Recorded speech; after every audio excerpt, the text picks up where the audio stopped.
Hi, gamers! Welcome back to the Great Ace Attorney Chronicles, our second episode stream-sode. We're still on the tutorial. Feels like ever since the first game, the tutorials just are super long. Like, the first game, it's very cut and dry. You could do that in like 30 minutes if you know all the answers. These are like multiple stream parters, these tutorials. But they're good. They're very good. I'm already obsessed. I already love this world. I already love these characters. Oh, it's fun. And of course, in true me fashion, I left off on a cross-examination. Let's go. Even if what I saw was at the precise moment the firearm was discharged, it's almost the same thing! Yes, pointing his gun at the foreign man he was. That young lad in black, that much I myself did see. Furthermore, a visual search of the premises at the time confirmed that we were the only personnel present. Indeed. Alone he was, the Englishman, dining all by himself. Therefore, no one other than the black uniform cadet could have dispatched the Englishman. Over and out. Aww, the baby's giggling.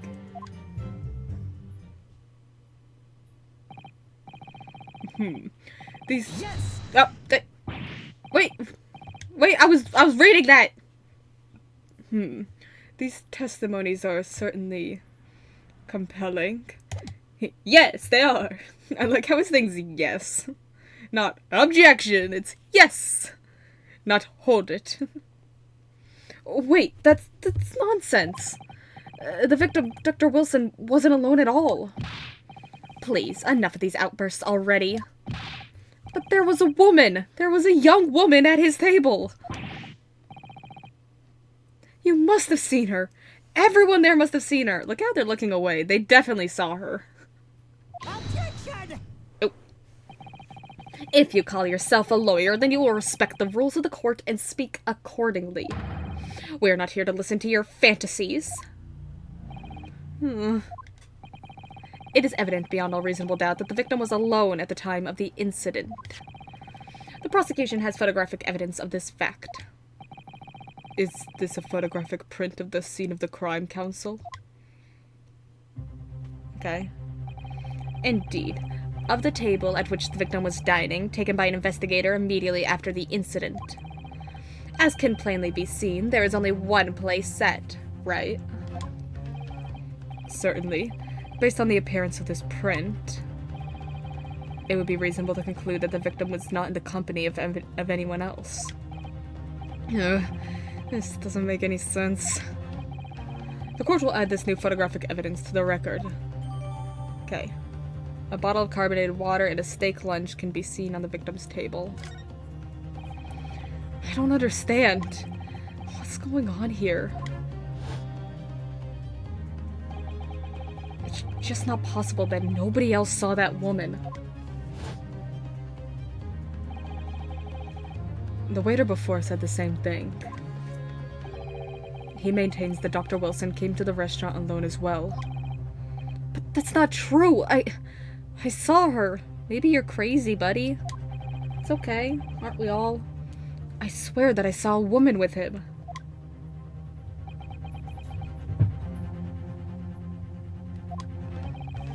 It would seem that we're able to telegraph the report to Great Britain on time after all. The witness testimonies we have just heard leave no further room for doubt. These are very sensitive political times, as we all know. The ink is still fresh on the treaty with Great Britain. The friendship treaty.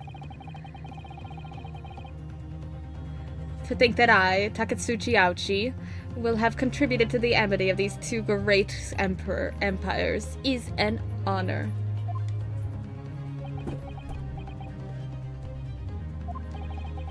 How can this be happening? The judge is ready to rule. What's on his other hand? His left hand. He's got like a glove or something. Stand tall, Ryunosuke. It's not over yet. I'm assuming Kazuma? Yeah.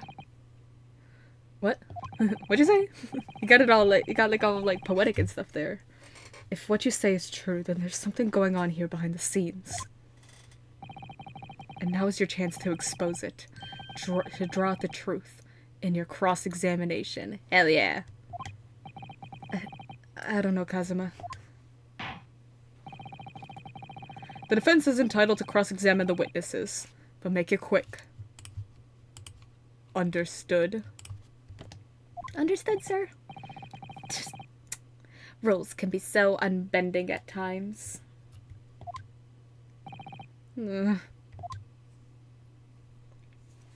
Okay. Cross-examination. The true culprit. Even if what I saw wasn't the precise moment the firearm was discharged, it's almost the same thing. Yes, pointing his gun at the foreign man he was, that young lad in black. That much I myself did see. Furthermore, a visual search of the premises at the time confirmed that we were the only personnel present. Yes!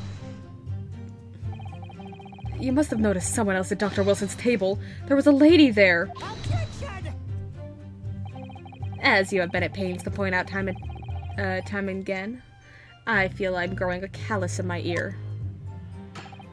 And yet, no one else appears to have caught even a glimpse of this woman. If only there'd been more people dining there at the time, then someone else would have noticed her. Unfortunately, it was already past 2 p.m. when it happened. A quiet time between lunch and dinner in any restaurant. I know. Of course, the place was almost empty. It's what you'd expect. Certainly, 2 p.m. is neither here nor there in terms of a time to eat. I wonder if there was a reason why the victim was eating at that time of day, and why he was alone. Yes, Your Excellency, there was indeed a reason. There was? This was found in the victim's jacket pocket. What is that, Counsel? It is a medical report card, Your Excellency. It would seem that the victim had an appointment at a clinic prior to visiting the restaurant. Hata clinic? Hata clinic? No! There would indeed appear to be an entry for the date in question. 19th November, noon to past 1 p.m. The very day of the incident. And so the victim went for a late lunch following his appointment.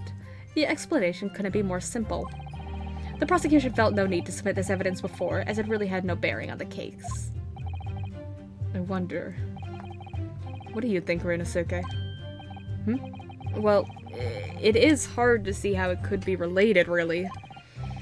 Remember, you could request for it to be entered into the court record as evidence if you think it could be useful. Should I ask for Dr. Wilson's medical report card to be submitted as evidence or not? Yeah! Can I read it? Yes! The hand raise, it's so cute. If I may, I'd like to ask for that medical report card to be submitted as evidence, Your Excellency. On what grounds? On the grounds that it's relevant.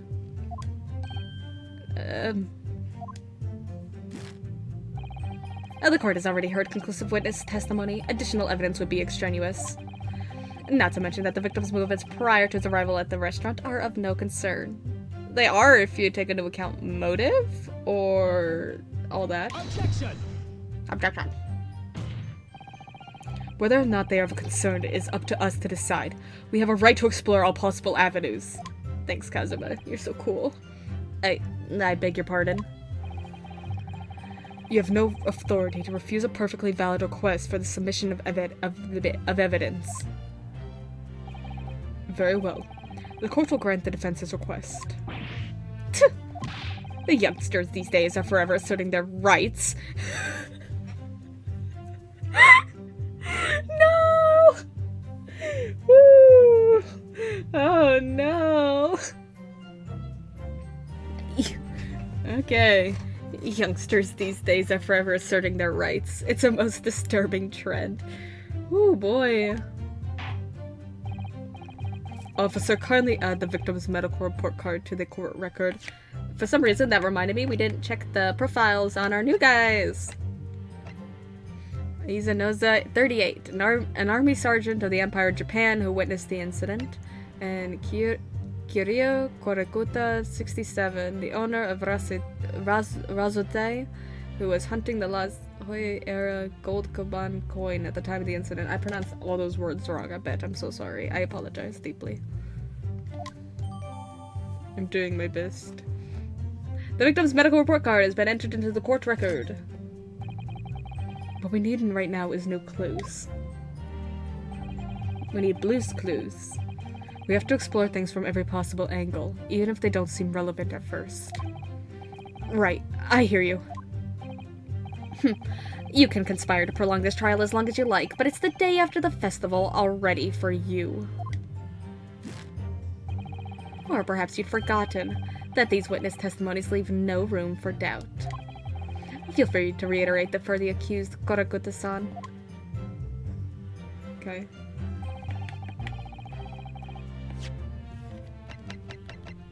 Medical report card from Hata Clinic that was found in the victim's pocket, so we can't read it.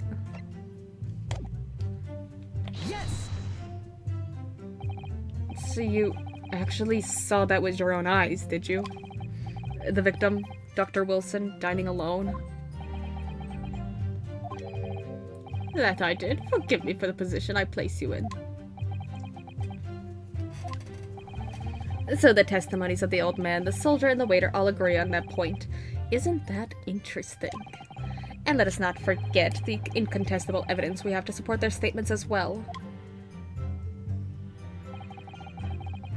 As can clearly be seen, there was only a single beef steak on the victim's table, a meal for one.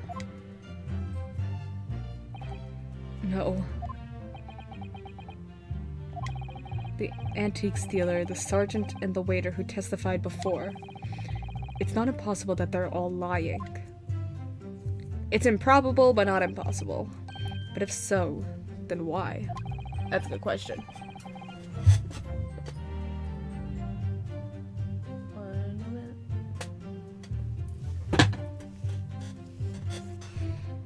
If I'm being if I'm being perfectly honest, I have absolutely no idea. Therefore, no one other than the black uniform cadet could have dispatched the Englishman over and out. Yes! Yes, it was me. Why aren't you telling the truth? What did you say, cadet? I clearly remember.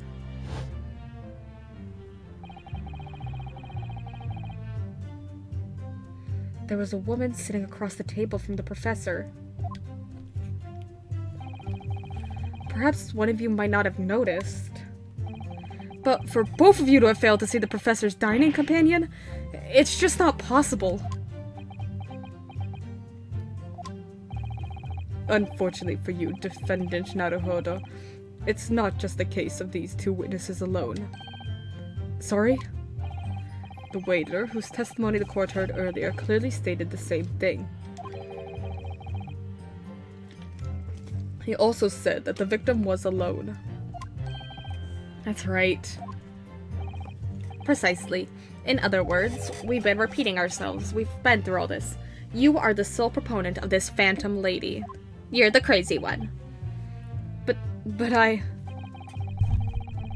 If such a woman were indeed present at the scene, the prosecution demands to see proof. And if no such proof exists, the prosecution demands that no further mention of this phantom woman be made. It is a blatant waste of the court's time. There's nothing I can say to that.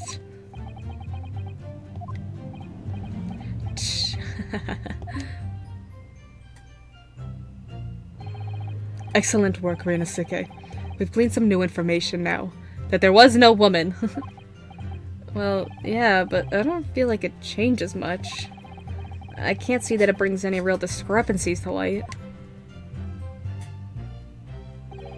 I wouldn't be so sure. Let me see that medical report card you got before. Can we open it? I want to see what it says. I bet it's going to be really important. Oh, you mean this? Yes, this is a brand new piece of evidence. So perhaps we should examine it in a little more detail. How exactly? Ah, the tutorial portion of learning to examine. You notice that some pieces of evidence bear a magnifying glass. These are the ones you may examine. Press X, and you can take a closer look at the piece in question. Use the right stick to rotate the evidence in all directions and examine it from all angles by using left stick. Okay.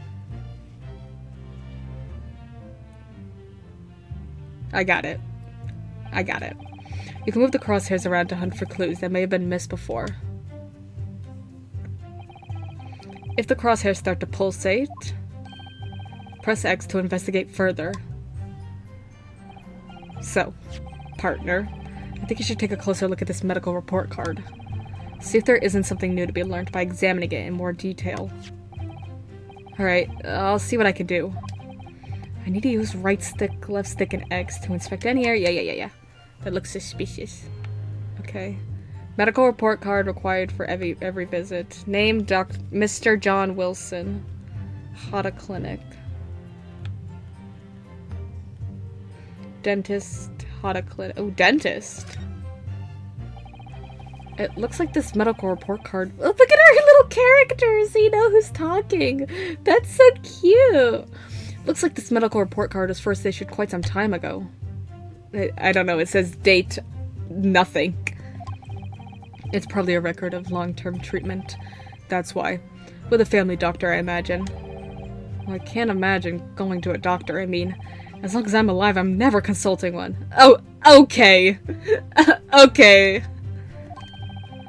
Well, if you were dead, there'd be no point. So you don't like doctors, then? Why would you?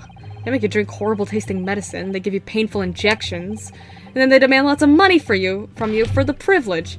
All when you're at your lowest ebb. He's so real. No, he's wrong.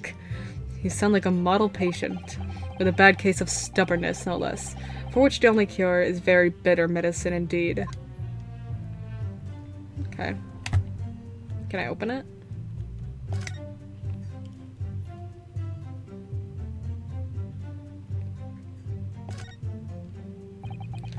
Let's have a look.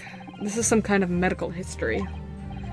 And there's the entry for the day the professor was killed.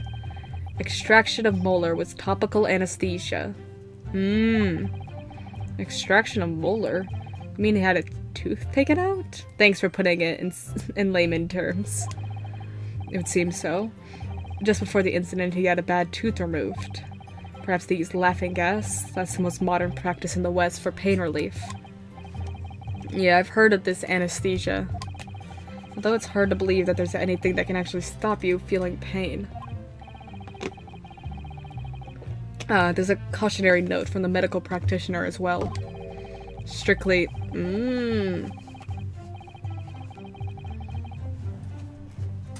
It wasn't his food, then, I'm hearing. Strictly no food or drink besides water for 3 hours post-procedure until anesthetic effects have passed. Really? Sounds like information worth bearing in mind.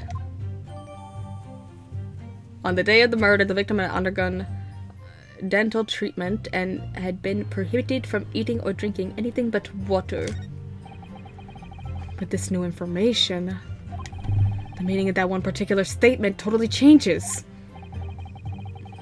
So I think it's time we listen to the testimony again, don't you? Definitely. Even if what I saw wasn't the precise moment of the firearm, it's almost the same thing. Blah blah blah. Visual search to dive. He's the only personnel present. Indeed, he was the Englishman dining all by himself. Yes! Yes, he was! Well, I think, what are you wittering? His voice changes every time I do it, I'm so sorry. And what are you wittering, lad? You call yourself a lawyer? I wish I could.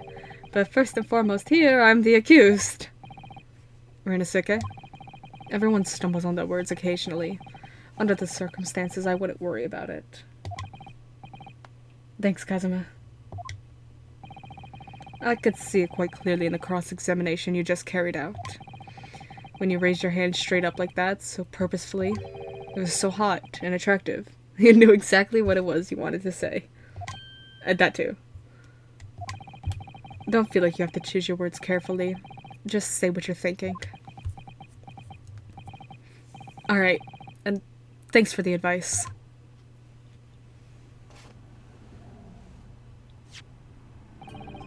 Korokuda-san, this is a medical report card belonging to the victim. I see. And I don't see. What of it, boy? Comparing what is written on this report card with your witness statement.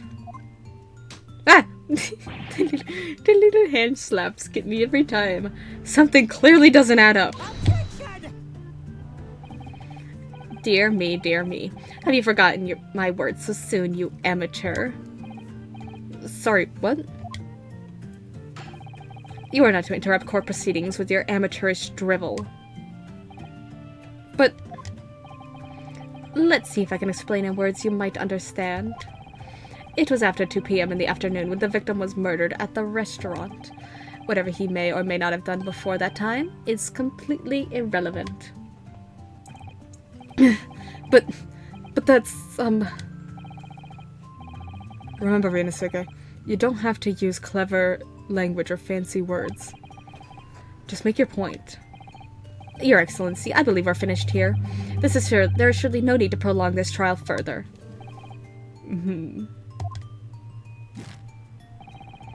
The witness testimonies the court has heard have been clear and concise. This medical report card has no bearing on the matter at all, for the simple reason that there is no one else besides this pale-faced pupil who could have possibly perpetrated the crime. I disagree. This medical report card has nothing to do with the case. Do you really believe that? But that outburst have petrified me, boy. Of course I believe it. How could it possibly be relevant?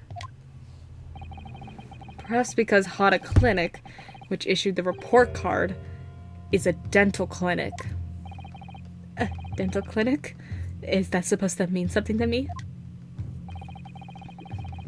Ryu's so scary. Perhaps if I told you that the victim had just had a tooth extracted? What's this now? And furthermore, if I told you that as a result the victim had been forbidden from eating... just what are you trying to say now, cadet? He had orders not to eat, so what? It's all written up in here. No food or drink other than water for 3 hours post-procedure while anesthesia wears off. What? No, that can't. Korakuda-san. What? Boy, what? As you just heard, when he was killed sometime shortly after 2 p.m., the victim couldn't have been eating anything at all. No. Additionally, there's more. You have assured the court with unwavering self-confidence that the victim was dining alone. Yeah! But that cannot possibly be the case. Yeah, he's got slams! You got this. You got this, Ryu. Because the victim, as we now know, had just had one of his teeth extracted and was still experiencing the effects of the anesthetic. Expertly done, partner. Oh, thank you. I do my best. Oh, what? What is this nonsense, you little upstart? These are baseless accusations. Just look at the photographic evidence. You can clearly see the plate of food at the victim's table. Objection. Okay, it's not his. Use your head. That's the very discrepancy we're talking about. Or can't you follow the logic? Hey! Get him, Kazuma!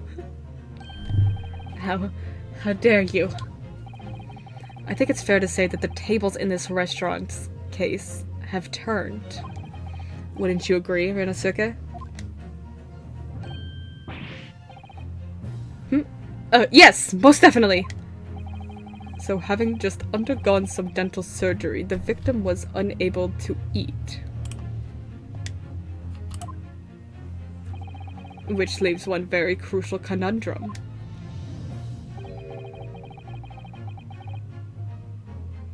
Who, in fact, was eating the pictured beef steak? The court will hear the opinion of the defense on this new puzzle. I assume you're ready, counsel? Counsel? Oh! That means me, doesn't it? Oh no! I accidentally skipped it. Alright, the answer to this question is going to be pivotal. This is the start of you turning this trial around. Show them what you're made of. Got it. So, the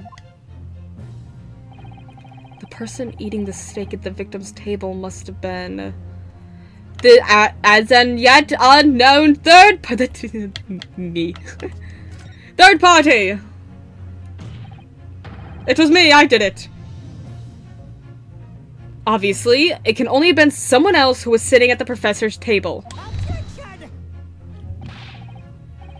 You will not let this go, will you? There was no such person. Yes.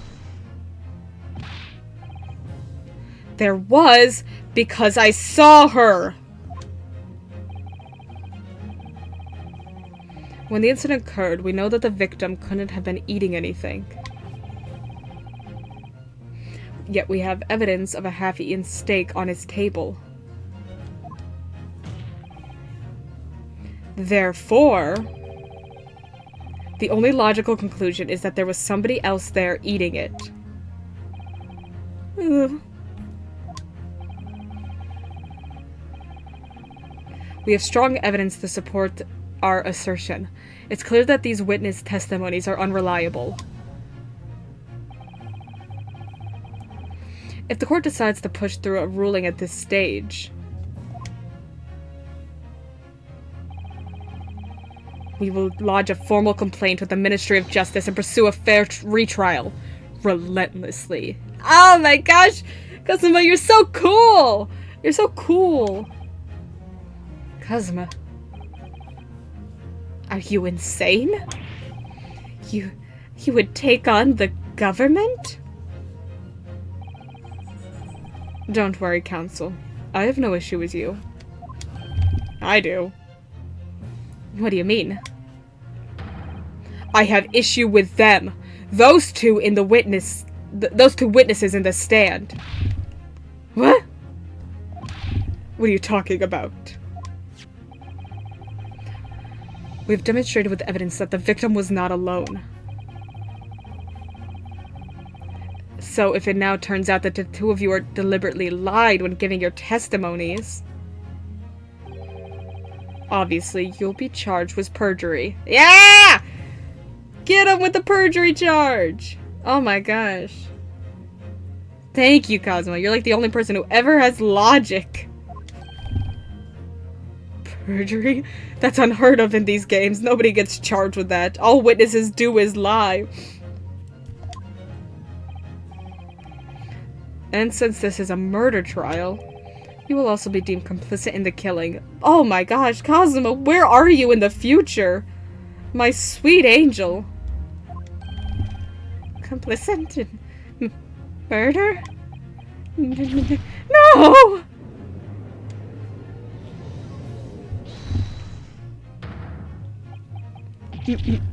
Negative. There was no mention of this at the tactical meeting. I was just following orders. Ah, who did it? Who told you? That's right, as the man says. Just say you never saw the gentlewoman. That's what they told us. Who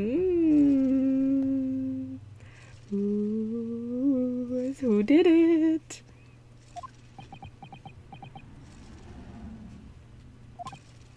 Oh. What? What did you just say, Gorogoro-san? Oh, no. You were just following orders? No, hold on, lad. I was, Say you never saw the gentlewoman?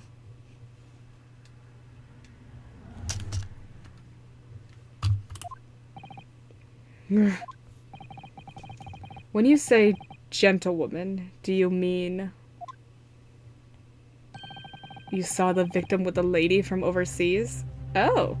I wasn't even thinking that. I'm like, okay, we got confirmation that he was with another person. Obviously the woman that Rhea saw. I didn't get that he meant a British woman. What? I didn't get that either. He's like 3 steps ahead of us. Objection! What is the meaning of all this? These witnesses gave false statements? Is this true, you pair?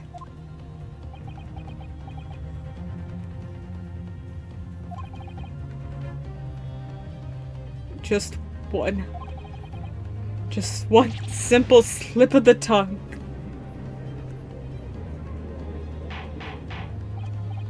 Order! Order! Counsel, explain what is going on here. It's painfully clear now. You try to prevent these witnesses from telling the truth. Absolutely not. The prosecution knows nothing of this. Oh, back to the little slaps. Then who's behind this? Who tried to make you keep your mouths shut? Well, That's classified. Oh, pulling the mustache. The baby knows something. So you're prepared to be tried as a conspirator to this murder, are you? No, you wouldn't. This can't be happening.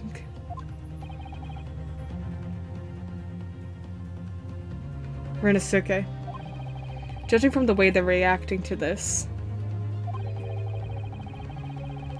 I'd say they were sworn to silence by someone with considerable influence.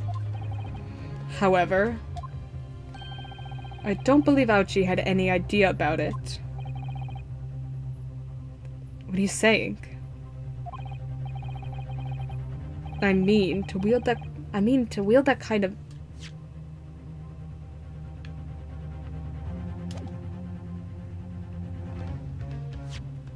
to wield that kind of influence, there are only a handful of possibilities. It could only have been the government, the military, or the police, I suppose. I was misreading how he was saying that line, and I'm like, did they just, like, accidentally give a Kazuma line to Ryu?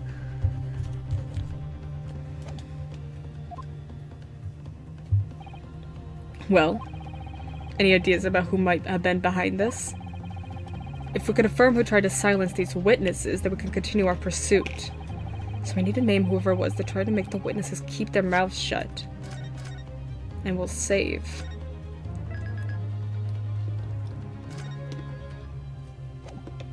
Just in case. Of course, we'll need evidence before we make any firm accusations. Evidence that proves whoever it was really did wield his or her power here. How? How could we possibly... Remember how we made progress before? Before? We examined this piece of evidence in more detail and found a new clue as a result. Oh, yeah, that's right. Well, that's not the only piece of evidence we have, is it?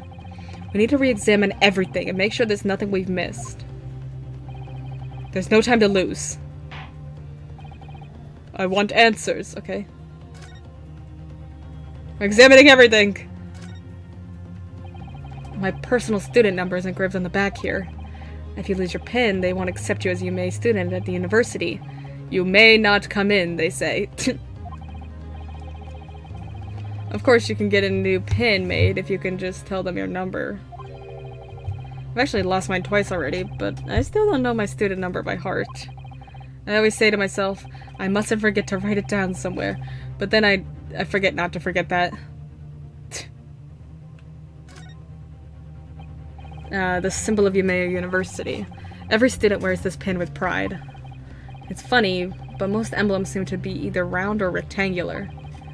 I like the spike design, even though it doesn't really make any sense. Although it does cause problems. Lots of students end up cutting their fingers on the badges. Perhaps it was the idea of one of the founders. A sharp pin for a sharp mind or something? Okay, I don't think that helped. Postmortem report. Yep. Yep. We already know about that. Magnifying glass. Okay. Waiter's business card. Oh, we can turn it around now! Definitely. I think it's supposed to show that the relative position of everything in the moments following the incident. But there's nothing to show the woman you say you saw here. Exactly, and that's not all. Look here in the upper left where it says kitchen. Oh yes, what of it? No one would use those complicated characters to write kitchen, especially not if they were in a hurry. You mean you don't remember those characters yourself, don't you? Study harder, Ryunosuke. Oh, I thought he was on to something. Chief Inspector Satoru Hosonaga, Primary Criminal Investigation Division, Imperial Police Bureau. He's a cop. Well, that's unexpected. What is? Look, do you see it says the witness's name here? Satoru Hosonaga. Well, yeah, business cards do tend to show the person's name. That's sort of the point. It's not the name that's unexpected. It's his job title. His job? Oh. Chief Inspector Satoru Hosonaga, Primary Criminal Investigation Division, Imperial Police Bureau. Inspector? What on earth? I have no idea. But let's face it, the police have a lot of power and influence, if they're wielding it somehow here. The waiter's business card information has been updated. On the front it says that Hosonaga-san is a police inspector. Interesting. Is this magnifying glass ever going to actually be useful? It seems very useless.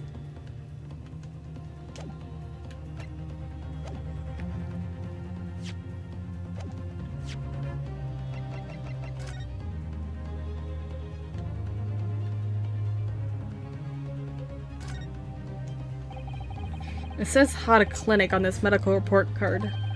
I hate clinics almost as much as I hate hospitals and surgeries. Aren't they all the same? When I was 5, I caught the only cold I've ever had in my life. And I remember, even though I felt awful already, I had to have this hideous injection in my right arm. I'll never forget it. Never in my whole life. Most people give their right arm to have had one cold in their whole life. Yeah, I was gonna say. I got a cold like every other week. Anyway, I don't think that this is a clinic where they treat people for illnesses like that. Let's keep looking for clues. We don't want to miss anything.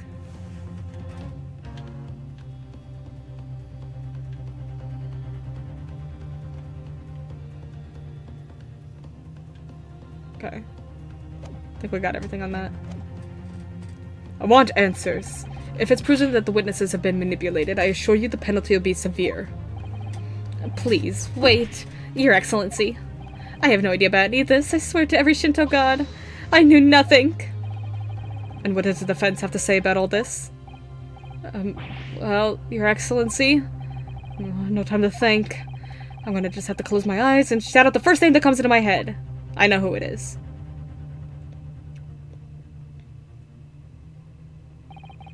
Besides the prosecution, the only person with the necessary influence to manipulate the witnesses is...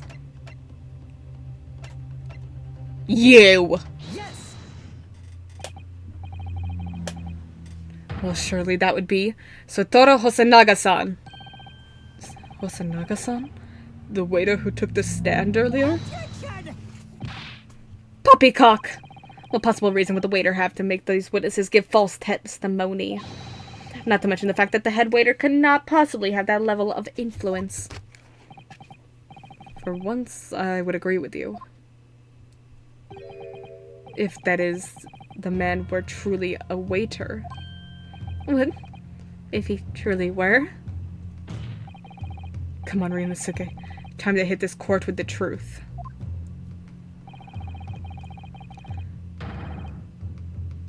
The truth about Satoru Hosonaga-san's real identity as proven by this evidence. Boom. Yes! The plan of the restaurant sketched by the man in question. I agree it shows a great deal of attention to detail, but I'm not sure we can conclude anything. That's why he was so hesitant to give it up. Sorry, Your Excellency, that's the back of the card. It's the back of the card that's of interest. Wise words, Rio. I beg your pardon? Or perhaps I could have said the front? Yes! It's the front of the back of the card! That's where the telling detail is. Can you read, Judge? Would somebody please explain what this overexcited student is trying to say? Hosonaga-san sketched the plan of the restaurant on the reverse side of his business card. The front of that business card reveals the man in question's profession. His true profession. The waiter's profession? But that surely... Good gracious. That's right, Your Excellency. The card reads Chief Inspector, Primary Criminal Investigation Division, Imperial Police Bureau. What? The waiter is a police detective? I haven't heard any mention of this before. Why haven't I heard any mention of this before? The Imperial Police Bureau has immense power. Absolute power as far as regular civilians are concerned. So witnesses there in the stand.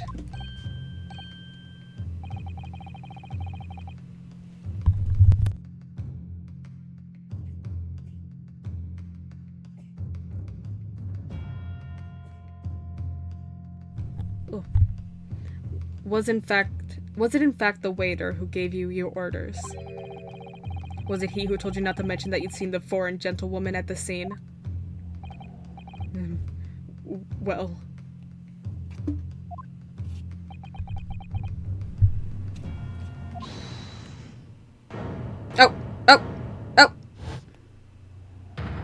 Oh, there he is! So many people on the witness stand. Inspector Hosonaga. I was worried something like this may happen. The moment you asked me to submit my sketch as evidence, I realized there was a possibility. The court will take this plan and add it to the court record as evidence.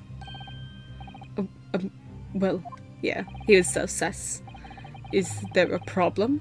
Hand the plan to the court officer at once. Of course. Here you are. Yeah, I remember now.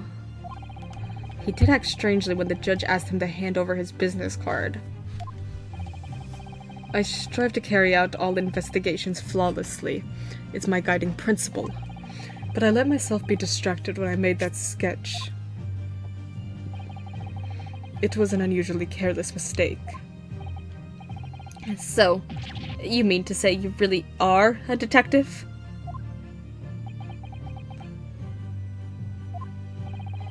But why would a detective be working as a restaurant waiter? Of course, your salary must be terrible. He's so funny. He's so out of pocket. I was working undercover. I was gonna say, he's probably working undercover. It's probably like a heist or something. Undercover? Yes. There have been a series of incidents at the restaurant recently. Have there now? In order to investigate, I decided to get a job there as a waiter, working undercover. Incidents at the restaurant? What kind of incidents? Murders? That would be classified police information, which I'm not at liberty to divulge. However, I can state categorically that they are unrelated to the case of homicide. To this case of homicide. Very well then, Inspector Hosonaga, but you will elaborate on one point for the court. Of course, Your Excellency. We have just heard new information from the two witnesses beside you. That at the time of the shooting, there was in fact another person present at the victim's table. If that is indeed true, Clearly, you would also have been aware of this person's presence, having served at the table in question. However, your testimony did not allude to this other diner. Therefore, I am led to assume that in your professional capacity as a police officer, you required these witnesses to be in agreement. Would that be correct? What's with the coughing blood, though? Correct, Your Excellency. Unbelievable! As I suspected.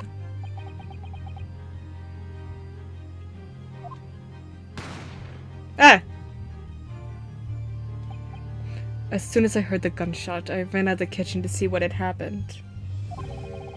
The victim sat slumped in his chair, and beside him, gun in hand, stood the accused student. Sitting opposite the victim at the same table was a young lady, whom I assumed to be an Englishwoman. Who I guessed to be an Englishwoman? So the truth comes out.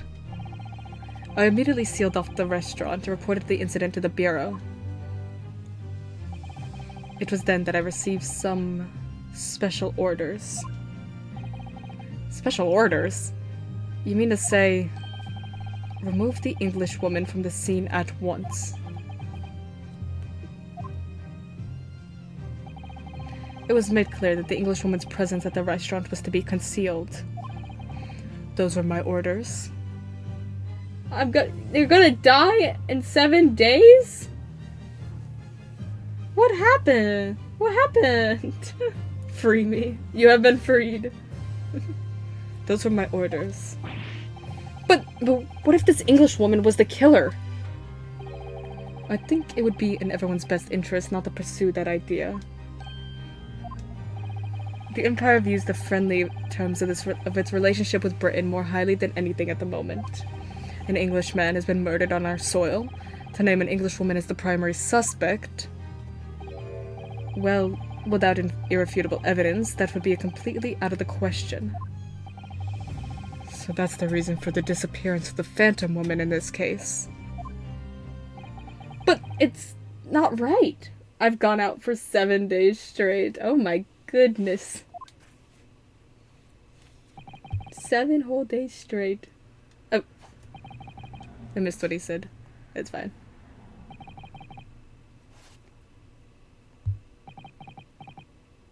I go out tonight and tomorrow too. Oh goodness. Okay, he didn't say anything. Is that another Winston? Yeah, it is. It's Takatsuchi Ouchie. His name's Ouchie.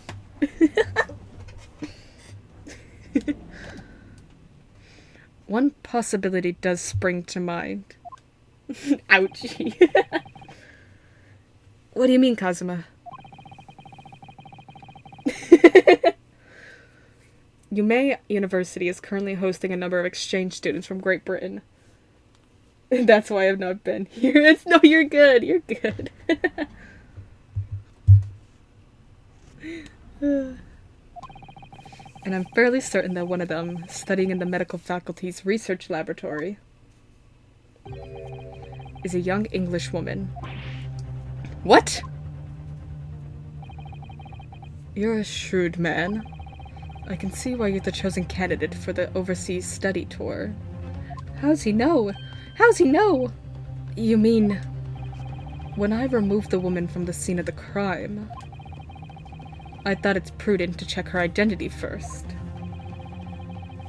Then the court demands that you name the lady in question at once, Inspector. I had a girl over last night and she was judging my YouTube recommended and a Danganronpa video came up. Oh no.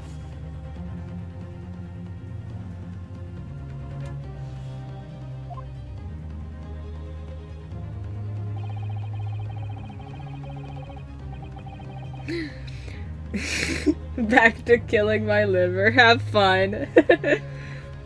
Don't die. Have fun. Thanks. Thank you, King.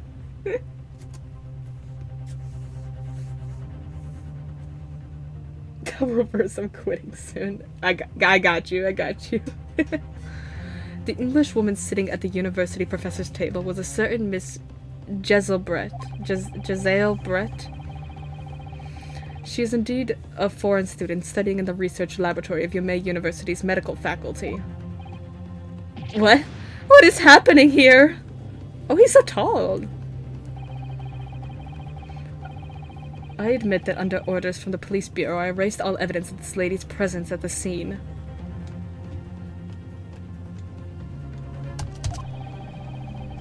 And ordered these witnesses to make no mention of her in their testimonies. You ordered them to commit perjury. It must now be up to your excellency to decide how to deal with this situation. Very well. My thoughts on the matter are as follows. Thus far, the case presented to the court has been underpinned by a particularly critical premise. Namely, that the victim was dining alone. However, as we have now discovered that this premise is false, it would be a desecration of our justice system to ignore the truth and give a ruling at this point. But, Your Excellency, that would mean missing the noon deadline of a ruling in order to send a telegraphic report to Great Britain. Our own government will surely be very displeased by such actions. Calm yourself, Counsel. I will not allow the government of our country or any other to influence the proceedings of my courtroom. Inspector Hosonaga. Yes, sir. You will locate this Giselle Brett and escort her to the courtroom with utmost urgency.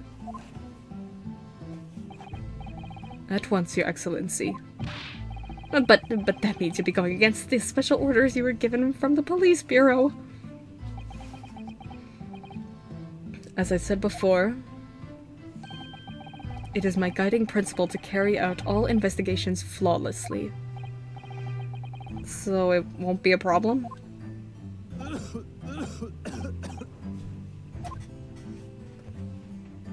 Ooh! Okay! Okay, I see you. I see you, Hosonaga. Nothing will get in my way. How old are you? 29.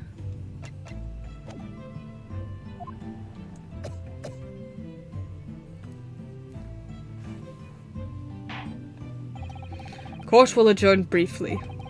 The prosecution must call the English student Giselle Brett to the witness stand. Do I make myself clear?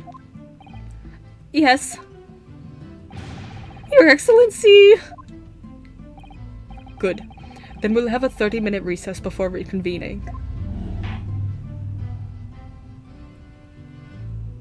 To be continued. But we're not ending here. No way. We just hit the hour mark. We're not done. I got a good bit of free time today. It's my day off.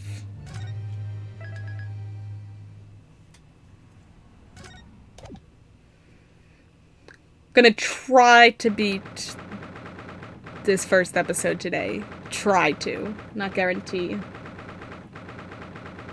11:38 a.m. Hi!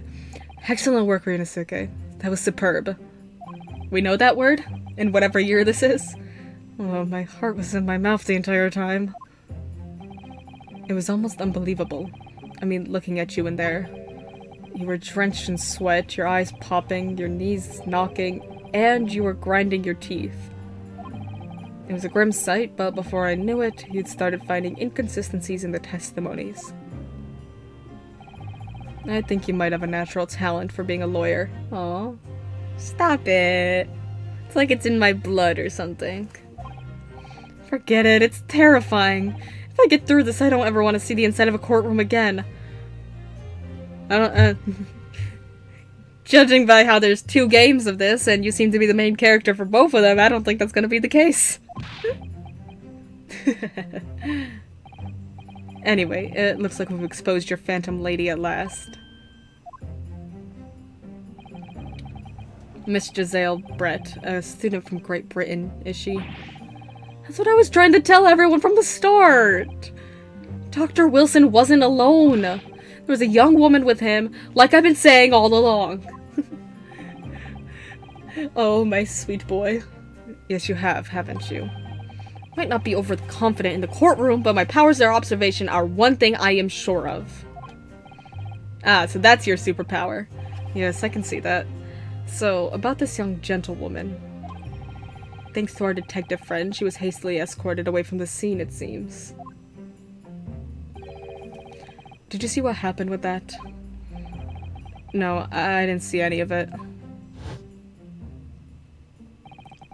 I was just on my way out of the restaurant myself, then on the floor next to Dr. Wilson's table, I noticed there was a gun lying on the floor, and just after I bent down and picked it up...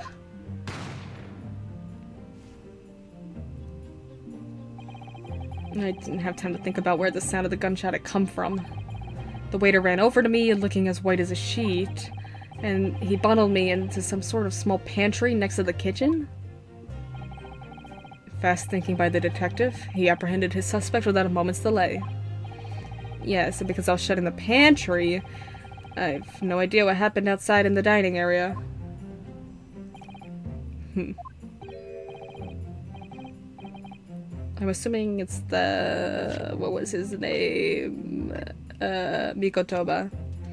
Oh, there you are. Well done, both of you. Yeah. Professor Mikotoba. Well, it seems I was right. The pair of you make an outstanding team. You've exceeded my expectations, I have to say. Yes, it seems you planned this from the start. You arranged things so that I wouldn't be able to act as a lawyer in this trial. No? Our modern country is still in its infancy. Our justice system, even more so. Which is why I firmly believe that we need to send our brightest young stars overseas to learn all they can. I wanted to avoid a situation that may have resulted in your study tour to Great Britain being cancelled. Well, it makes no difference. Lawyer or otherwise, if I'm the kind of man who can't help his best friend avert the worst crisis of his life, I shouldn't waste everyone's time by going to study overseas anyway. What? What are you saying, Kazuma? So that's your stance. I was afraid you'd feel that way. Kazuma? Well then. It looks like it all comes down to you, young man. To me? Yes. You need to prove your innocence and uncover what really took place in that restaurant. I must say, I very much want to know the truth. After all, I have a personal connection to this case.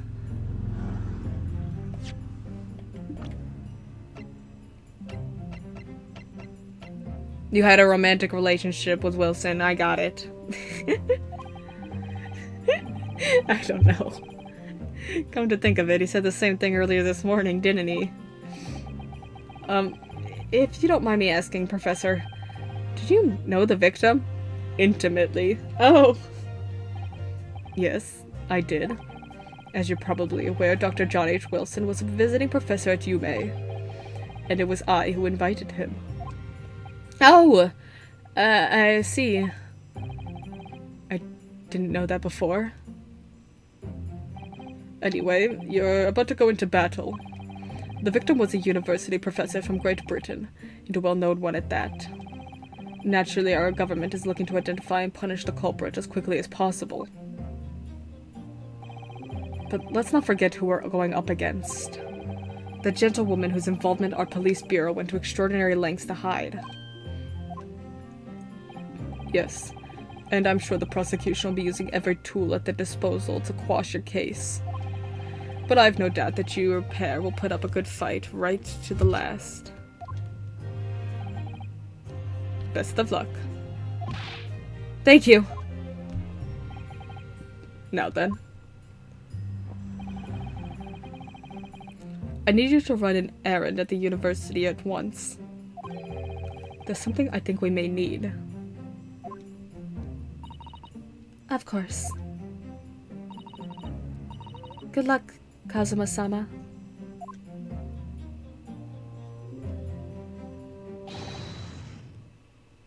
Defendant Naruhodo! Court recess is over. Please make your way back inside to the courtroom at once. It's time. Let's get back to it, partner. Let's go in there and deal a decisive blow before those old fossils know what hit them. Kazuma? What? Thank you. Really? Aww. What for? Well, if you hadn't said you believed me, then I'm fairly sure I'd already have been found guilty by now. Look, I have faith in you. As a lawyer and as a friend. Oh, my heart! I love you, Kazuma. Coming from you, that means a lot. If I'm found guilty in this trial, he's really gonna give up on his dream of studying abroad. That's the kind of true friend he is. Oh! Stop it! My heart. So this isn't just my battle anymore. Whoever we're up against, we absolutely cannot afford to lose. Alright then. I'll save the thank yous for after the trial.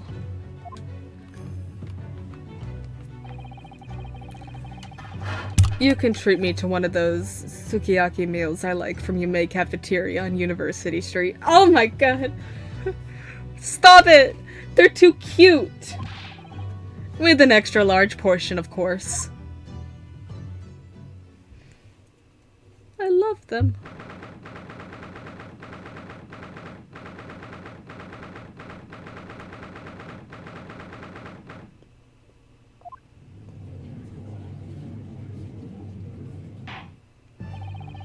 The court hereby resumes the trial of Yunosuke Naruhodo. Prosecutor Ouchi, have you managed to subpoena the witness? Yes, Your Excellency, against all odds.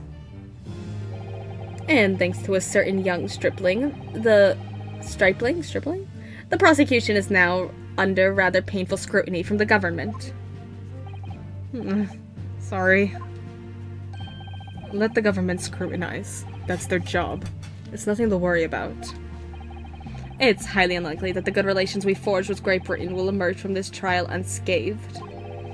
Will you still think it's nothing to worry about when the new treaty breaks down and our nation founders?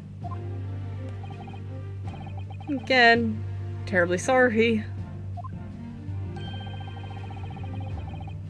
If the friendship between our nations is really so fragile, then the treaty isn't worth the paper it's written on. You will really have nothing to worry about, Rinosuke. What do you mean? A secret trial, anxiety over some foreign government's opinions, a bungled investigation, missing witnesses. Is this what our nation's justice system is? Is this a Supreme Court of Japan or of England? Ooh! Ooh, Kazuma! Shut up, shut up! Shut up, you jumped up rookie boy! You and your friend know nothing! Nothing the situation our nation finds itself in. By aligning ourselves with this great world power, we'll become strong. Diplomacy has never been more critical.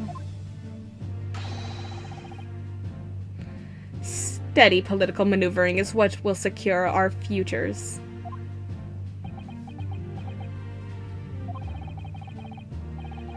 I won't deny that I'm no expert. I'm just a student, and one who could arguably study harder, too. But standing here in our Supreme Court, there is one thing that I feel so strongly. A country that fails to uphold the truth in its justice system is a country with no future at all.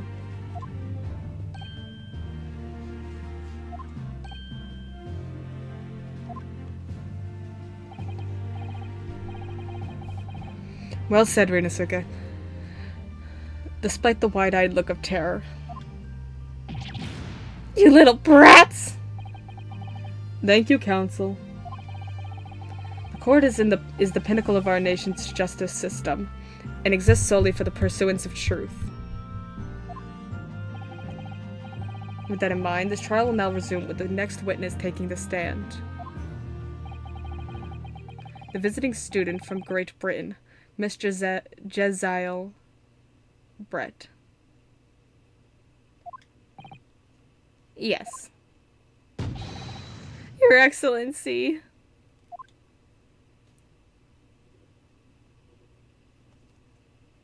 Oh.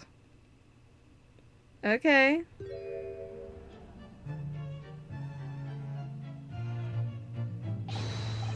Well, what a delight it is to welcome such a fine gentlewoman to Japan, and from such a distant land. Tea! Someone bring English tea. In England, no discussions take place without tea. It's true. I bet. Is that true? No idea. So, could we possibly trouble you to state your name and occupation for the court? Of course. Not you. My name is Satoru Hosonaga. I have been working undercover as the head waiter at La Carnival, but my true— yes, we all know about you already. Inspector Hosonaga, where are your manners? In England, it's always ladies first. Is that true? No idea. Yeah, like, why are you asking him? Does he know? He hasn't been out of this country yet. More importantly, a little earlier today, you said something to me. You said your powers or observation are the one thing you're sure of. Oh, yeah, I think I did, didn't I? Yet your description for this amazing sight was simply a woman.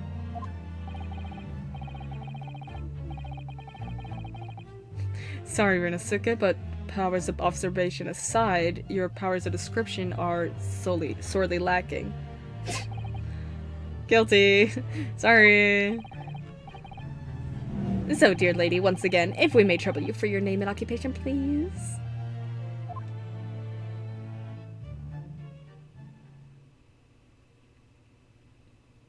Oh.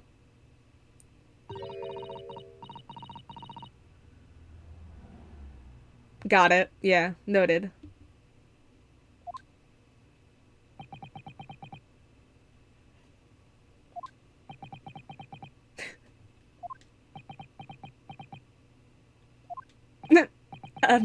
I'm terribly sorry, dear lady, but what?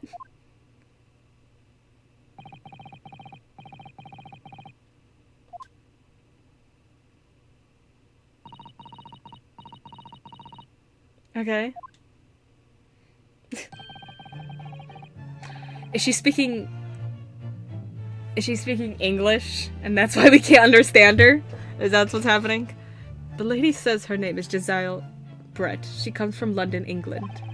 She's a visiting research student currently enrolled in Yume University's medical faculty. You'd think she would know Japanese if she was studying in Japan. Oh my, what a rare treat to hear the dulcet tones of the delightful language of the British people.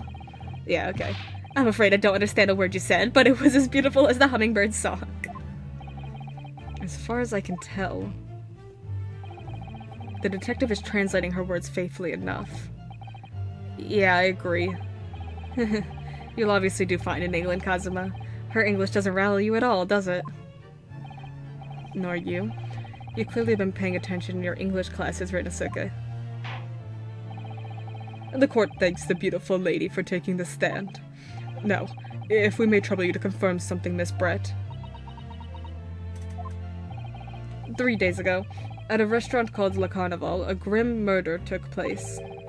The court has been led to believe that you were dining there with the victim, Dr. Wilson, at the time. Is that correct?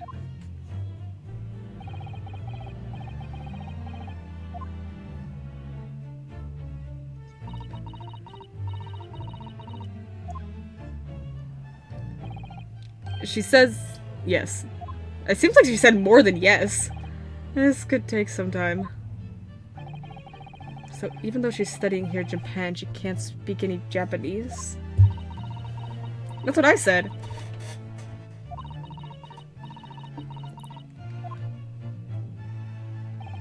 She'd like to apologize for disappearing from the scene. She's not answering his question. She says that she was due to make a presentation at the university, so she had to leave immediately. Interesting. When you're the one who engineered her escape. I was just following special orders from the Bureau. Well now, dear lady, would you be so kind as to cast your eyes over on this photographic print?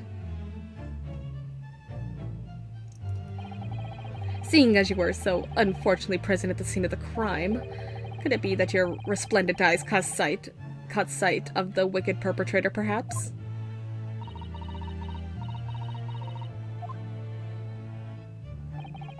Apparently, it was a very frightening and sorrowful sight. Do you mean to say? Yes, it would appear the lady did witness the crime. The very moment when the accused, standing right there in this courtroom, shot the victim in cold blood. She said all that? I like her dress. She's most definitely the killer, but she's pretty. Order! Order in the court! Did you hear that, Your Excellency? Here we have an absolutely conclusive witness statement. Well, it looks like it's clear now. Clear who our real enemy is. Yeah! Unfortunately, I will have to ask you to formally testify, if you please. Kindly tell the court the exact nature of this frightening and sorrowful sight you described.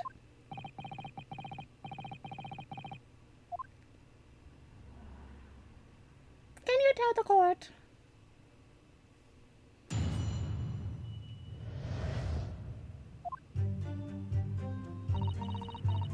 Yep. I had arranged to meet for a slightly late luncheon with Dr. Wilson that day. The professor was unable to eat, so I ordered for myself only a beef steak. Why is she staring like dead at the camera? After a while, the accused came over to greet the professor, and they got into a fierce argument. Then, not long afterwards, the accused took the professor's gun and shot him right before my eyes.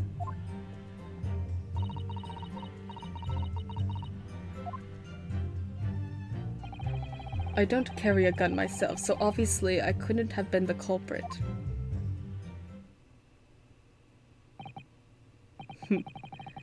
This is a condemning testimony. Indeed. No, I didn't have any kind of argument with the professor at all. Objection! Quiet, you filthy wretch. Look at you, you black-hearted blackguard. And look at this Snow-White angel. I'm sure even a dark-minded scoundrel like you can imagine whose words the court is going to believe. You're still making the same mistakes, Ryunosuke. You mustn't blurt out when you're goaded like that. That's a lesson you need to learn. You can only do it when the game prompts you to! But he's so annoying. Of course I was at the scene as well. I took statements from this lady and the two witnesses who testified before, and reported back to the Bureau. It was decided that Miss Brett was not involved, so I let her go. The testimonies of the last two witnesses were completely worthless, however. Well, even so. On the day in question, the lady was wearing the same outfit as she is today. She doesn't change her clothes. As you can see, there is nowhere about her person where she could conceal a firearm. Under her hat? I would think she could hide a gun almost anywhere in that outfit if she wanted to. Right? Yeah, exactly, yeah, I agree. Unless and until the precise location where the witness is to have hidden a weapon can be shown, this is a moot.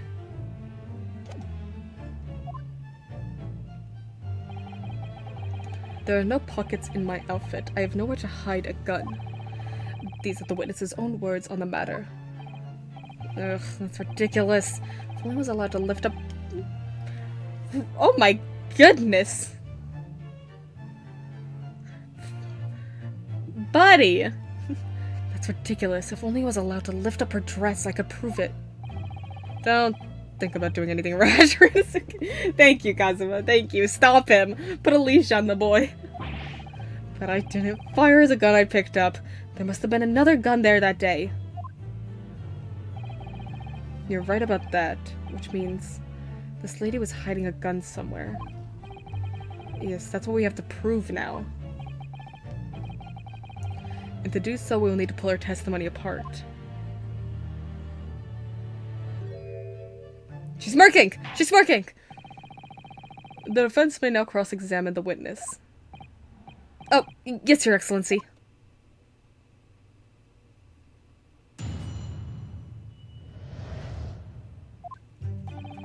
I'd arranged to meet for a slightly late luncheon with Dr. Wilson that day. Yes! After 2 p.m., in fact. That's really quite a late lunch, isn't it? Objection! You don't keep up with the latest fashions from Britain, do you? Late luncheons are en vogue, isn't that right?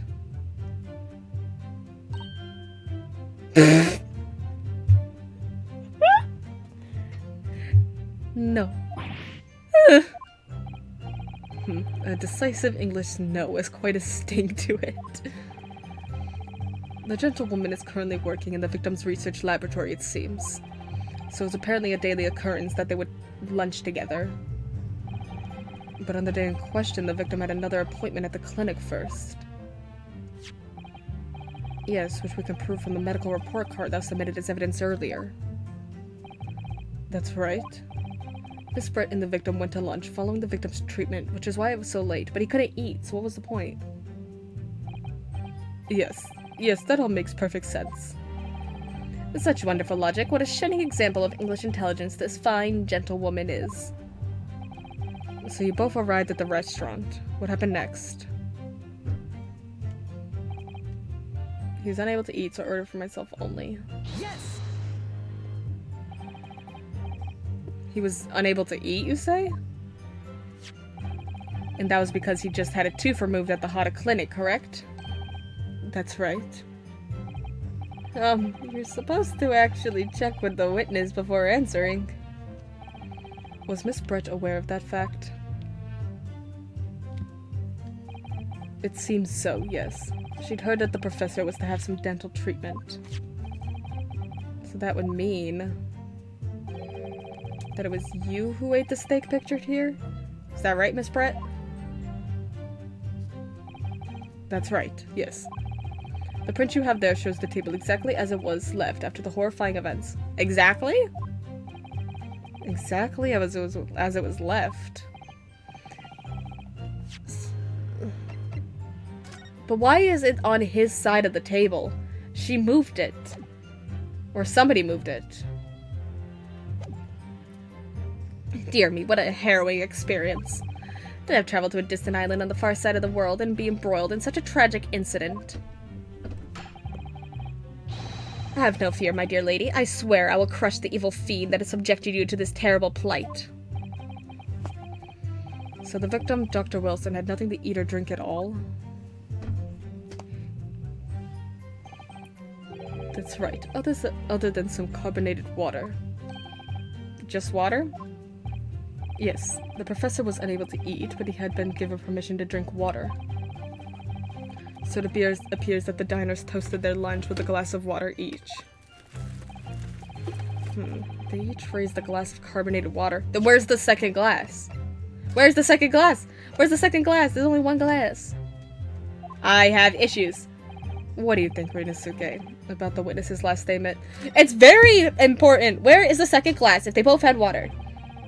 That last statement of yours, Miss Brett, has a profound bearing on this case. Well, how fascinating. Do tell us, what is this profound bearing, Now. The significance of this statement will become apparent when the time is right. The defense calls for the witness's last statement to be formally added to the testimony. Well sidestepped, counsel. Very well. Miss Brett, kindly repeat what you just said to be added to your official testimony. Gladly, she said. That was brilliant, Kazuma. I'm gonna remember that one. Which one? The significance will become apparent when the time is right. I could really use that phrase. Don't look at me with those eyes. I'd hope there are some more useful tips you're picking up from this experience than that, Ryunosuke. I ordered a beef steak for myself, and the professor and I said cheers over a glass of carbonated water. Where is the second water? Where is it? I see nothing. That's it! Let me just confirm something, please. It's to do with this photographic print. Just a short while ago, you spoke of this print showing the victim's table at the crime scene. That it was exactly as it was left.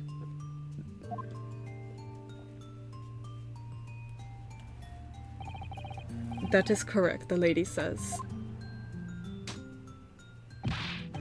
Well, it's odd. Very odd. Dear me, what's odd is the defense's inability to express itself. Or in a second, what is it about the print that looks odd to you? Well, obviously, it's the cheers. The cheers. Miss Britt just told us that she and the professor said cheers over a glass of water. But if that's true, where's the second glass of water? There should be 2 glasses on the table, not 1. You're quite right, counsel. There's only 1 glass pictured here. Objection! Are we supposed to be impressed by this nitpicking over minutia? I don't know what that word is. What possible difference does the presence or absence of a glass make on the case? Objection! No, don't say it again. Minutia. I don't know. You say? Could it be that the detective here removed a glass from the table to conceal the lady's presence? Of course not. I would never do something so reckless. But there should have been 2 glasses on the table. Or are you going to try to tell me you can clink with only 1? You're quite right. I certainly took 2 glasses to the table. Did you do it? Inspector, what did the lady say? It would seem that it was Miss Brett who took the glass from the table. What? It was all so horrifying, everything that happened. I panicked and thought I should try to hide the fact that I'd been there at all, she's saying. Good gracious.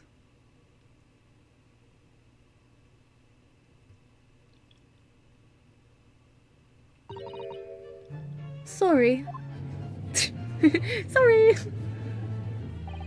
There. As I assured the court before, this is of no consequence at all. Oh, please. We must remember that this student had just murdered this lady's luncheon companion before her very eyes. Who could blame her for concealing a glass or 2 in her state of disarray? It's absurd! Oh, really? She took it on purpose. So do we take it that you are now going to accuse this vulnerable young and beautiful woman of mischief? What? No, this can't be put down to mischief. It's murder. I'd like to know exactly how the lady took the glass from the scene. Yeah, what pockets is she pocketed it in? Her gun pocket. It would seem that she slipped it into a small handbag she was carrying. So she had a handbag. Okay, can we get that added to the witness's testimony? A handbag, you say?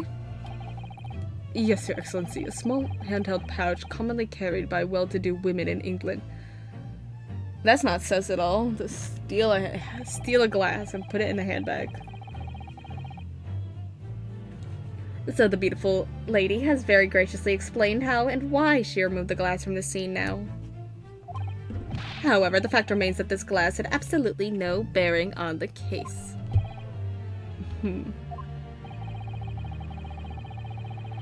The student has been trying to confuse the court with logical reasoning, but in the end it comes to nothing.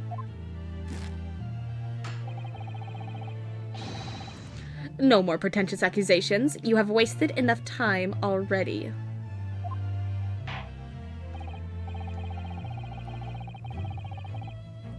Indeed. The lady has offered a satisfactory explanation as to why she removed this glass. I think henceforth we can consider the matter to have no bearing on the case. Counsel for the defense, are you in agreement?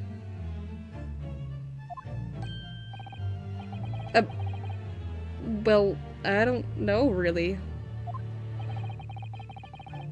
If you want to pursue this matter further, you're going to need to show that it has some deeper significance. Yes, you're right. So she took the glass away in her handbag. If there's a deeper significance there, it's the handbag. For now. Wait, the lady put the glass in her handbag, you say? Yes, do try to keep up. It's already been explained to the court that all English gentlewomen carry handbags for small items. Let me see. A little while ago, Miss Brett stated the following. There are no pockets in my outfit. I have nowhere to hide a gun.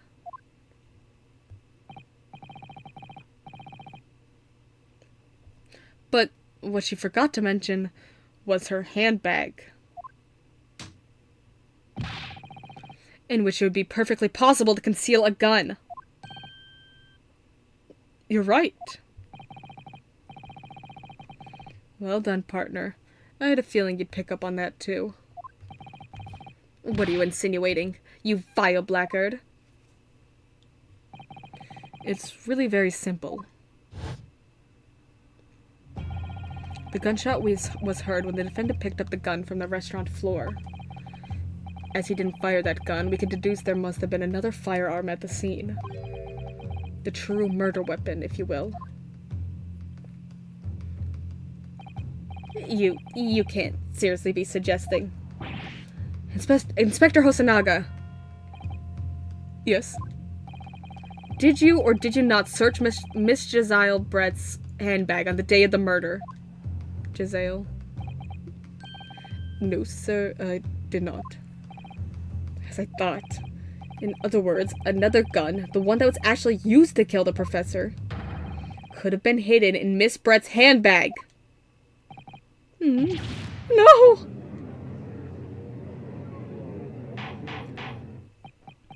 Order! Order! Order! What is the meaning of this, Inspector? The meaning of what, Professor Ouchie?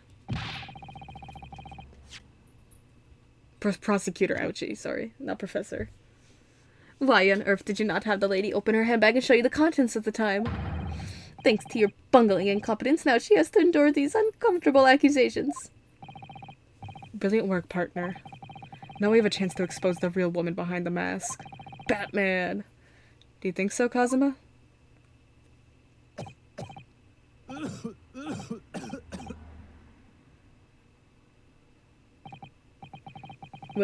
What a sorry situation.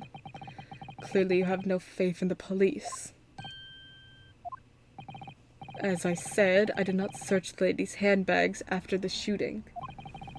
Simply because it was unnecessary. Was it too small?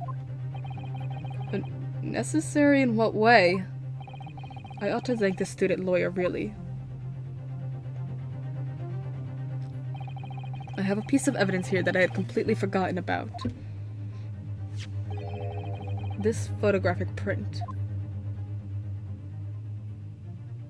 Oh, it's see-through. Is that the victim's hand? What's on his wrist? We see the glass is in the handbag. This print is a photograph that I thought would be prudent to take immediately after the shooting. As you can see, it clearly shows Miss Brett's handbag. Well, I never. You could see right through to what's inside. That's right. Apparently, meshwork bags like this are the height of fashion in London at the moment. So the contents are clearly visible. Exactly. So there was no need to search the lady's handbag. If there had been a gun inside, it would have been immediately obvious. As you can see, there's nothing to imply Miss Brett's guilt here.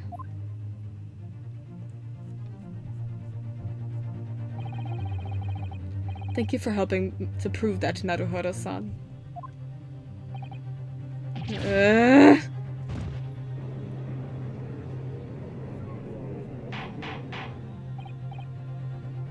Order! Order! Inspector Hosonaga, you will submit that print as evidence at once. Certainly, Your Excellency. Okay.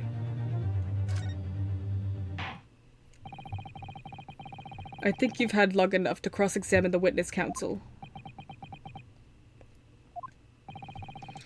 The court has now been shown considerable evidence. As the photographic print just submitted into the court record appears to have no further significance, I am satisfied that there is no longer any room for doubt in this matter, and I must make my ruling. Indeed. And there's only one logical conclusion. That the pathetic rookie slumped over on the bench before us is the only possible perpetrator of this crime. No. Just when I thought I was beginning to turn things around in a turnabout. I'm in a worse situation than I was at the start.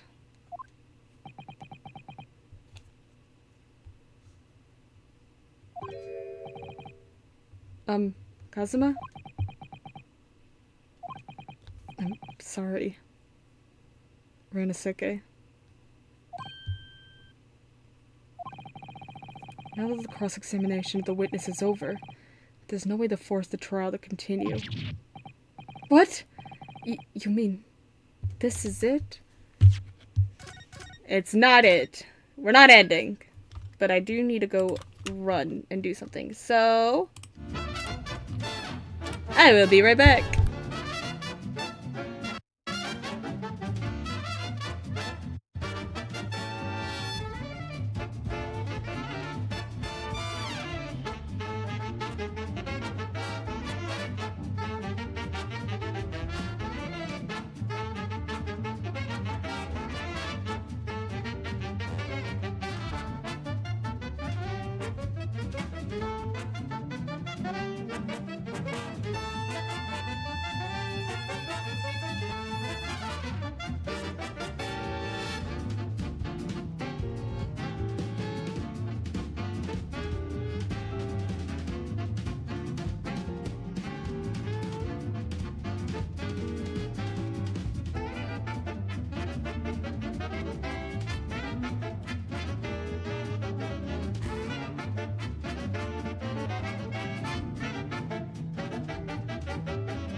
Okay, sorry about that. We're back now. I had to go run and grab something. Alright. What? You mean this is it?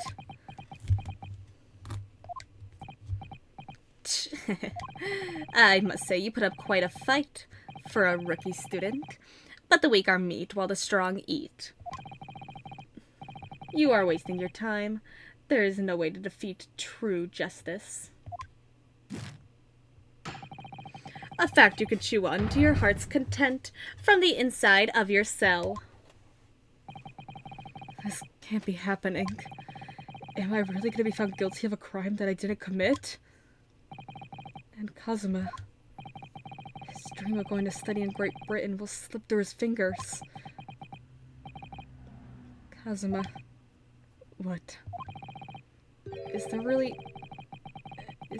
no chance now of turning this trial around in a turnabout? You heard the judge. There's nothing about that last photograph the detective produced that we can contest. Which means there's no basis on which we can argue for the trial to continue.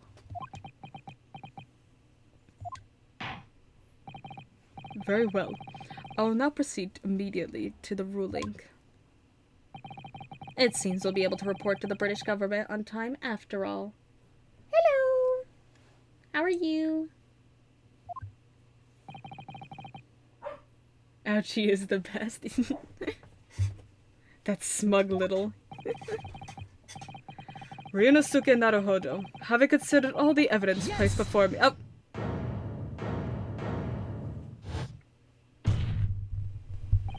Wait, Your Excellency! Ryunosuke? I don't think you can rule on this case yet. Oh my goodness. Stop it! That vibrated my controller so much it shut it off. This amateurishness is getting tedious. When His Excellency deems that the trial is over, he gives his ruling. That is the most basic protocol of this courtroom. Yes. Yeah, he does have like a glove thing. Interesting. Your Excellency, just a moment ago you said this. As the photographic print just submitted appears to have no further significance, there is no longer any room for doubt in this matter, and I must make my ruling. Now that means that if there was a problem with the evidence, some significant detail I mean,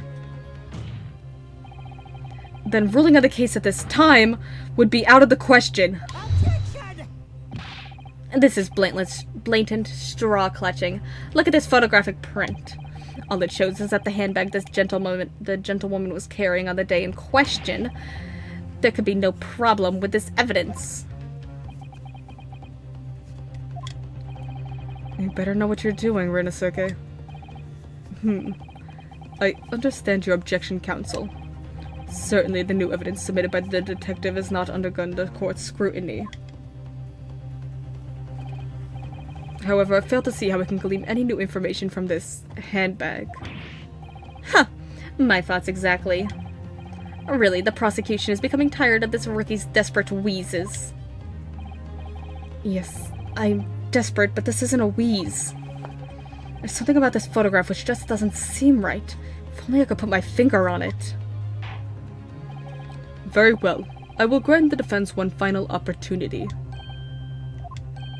What? But be warned that if I am unsatisfied by your response here, the trial will be over with immediate effect. Oh! Do I make myself clear? Crystal! Yes, Your Excellency. So take another look at the photographic print Inspector Hosonaga submitted before. You will identify for the court where in this print we see the significant detail to which you have alluded. I'm gonna guess the mark on his wrist? There's a... That seems weird. Yes. Okay, good. Look at this here. There's a very unusual mark on the victim's wrist. That is true. I don't see how this is relevant. It looks almost like a burn of some description. Oh, that got her. Dear me, I was pondering what new piffle you would come out with.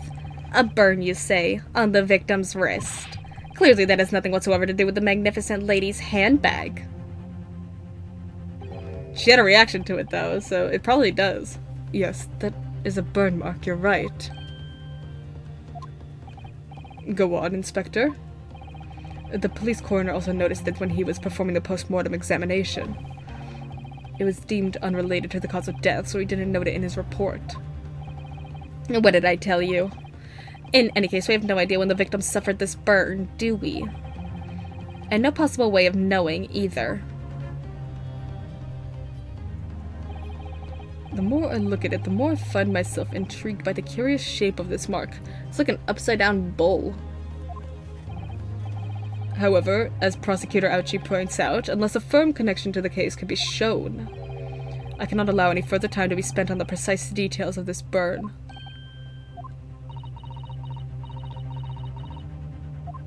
What'd she say? Excuse me, Your Excellency. It would seem Miss Britt has a lunch appointment with the dean and other university staff. They always want to leave when they're close to being caught. She would like to know if she may be excused from the stand now. Oh, of course, dear lady.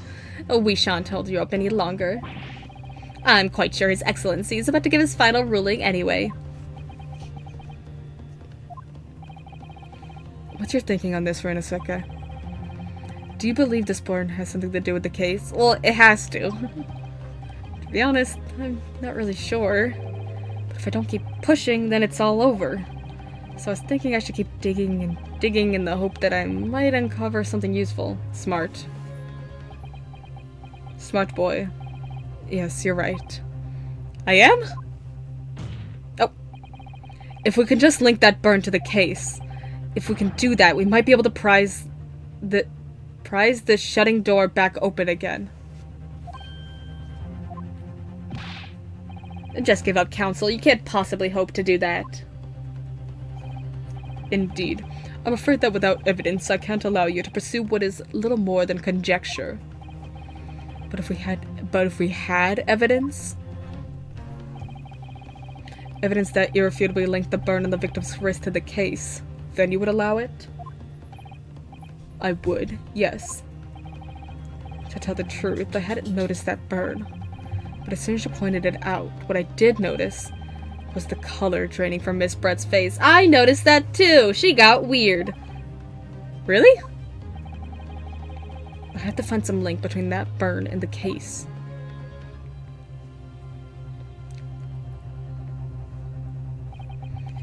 This is the moment of truth. It's time to find some evidence that proves what that burn really means. So then, the defense will now present its evidence to the court. The evidence that demonstrates an inextricable connection between the victim's burn and this trial. Okay.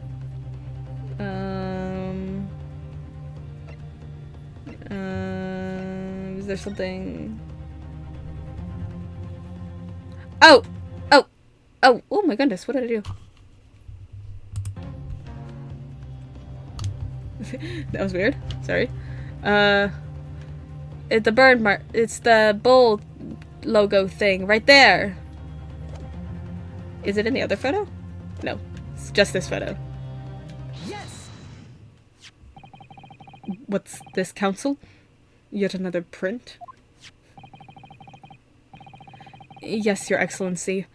I believe photographic prints are an amazing invention. When we humans look at a scene, we miss things. But in a photograph, things we may have overlooked at the time are recorded for forevermore. Do hurry up, rookie. What are you trying to say? To inconvenience this poor lady any further really would be quite inexcusable.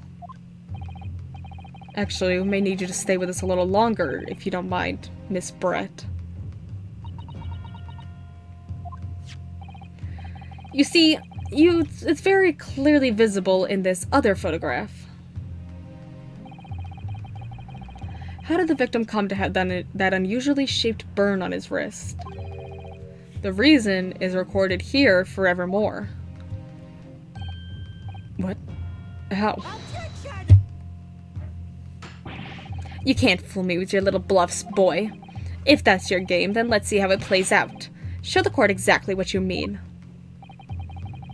What in this photograph explains the reason for the victim's burn? The little marking right there, probably very hot. The beefsteak.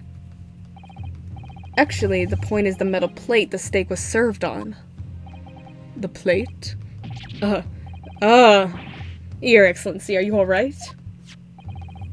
As you can see, there's an emblem on this plate. I would guess it's some sort of trademark of Le Carnival.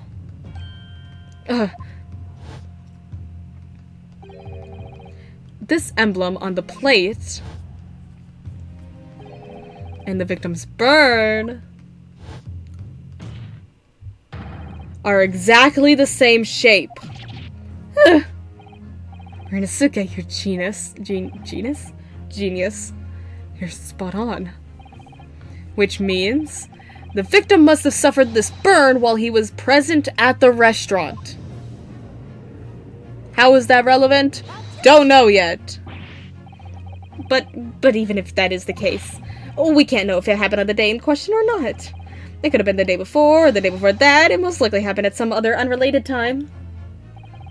Well, Objection! Oh, that's stupid. That's stupid. Sadly, Prosecutor Ouchie, the chances of that are extremely slim. Exactly. Exactly, you tell him. Thanks, honey. Thanks. Why? The outline of the burn is clearly discernible. Is recent, yeah. Such a serious injury would have caused quite a commotion in the restaurant. Wouldn't you agree, Inspector Hosonaga? I can't imagine having missed such a terrible disaster, certainly. Maybe he just has really good pain tolerance. But I know what they're getting at. They're getting at that he burned himself after he died. I would say, looking at the picture of the wound, that it wasn't suffered very long ago. And although it's not a particularly large burn, it's extremely well defined, as the defense just pointed out. This was no mild burn, that's for sure. Can you be more specific, Inspector? Well, let's see. If the plate was at around 90 degrees centigrade, a burn like that would have taken around 3 seconds.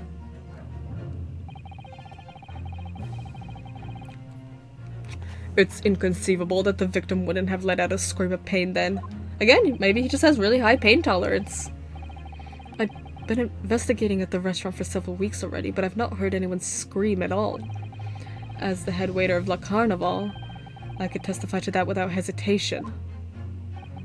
But you're a detective, not a waiter! Yes! There you have it. Something isn't right here. As the detective said, anyone who burned themselves in a piping hot plate for 3 whole seconds would scream in pain. There's no question of that. And yet Inspector Hosonaga never heard the professor scream. Not on that day or any before it. That's right, and the strange thing is, on the day he was shot, I didn't hear him cry out either. What are you suggesting? Well, if the professor had carelessly laid his wrist on the plate for anything like 3 seconds that day, that would be beyond careless, I think, Counsel. And the rest of us in the restaurant, myself, the sergeant, and the old antiques dealer, all of us would, without any question, have heard him scream. Wouldn't you agree, Prosecutor Ouchie? Well, yes, I suppose. So the question is, why didn't a single person hear Dr. Wilson scream? I almost don't believe it. Rinosuke, you don't think... Can it really be true? I never dreamt we'd arrive at a conclusion like this, but... I'm starting to think that maybe... we've been led into a terrible trap.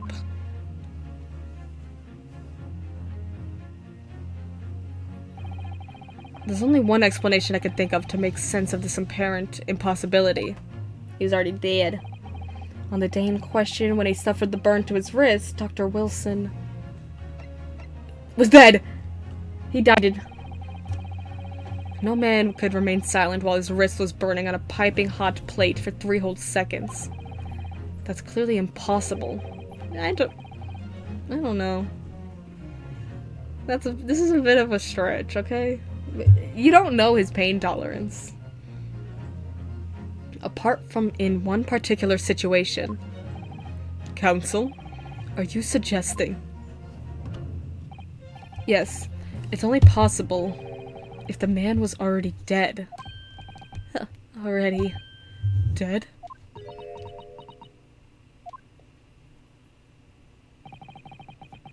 Knowing what we know now, it's the only possible explanation. When the beefsteak was brought to Dr. Wilson's table that day,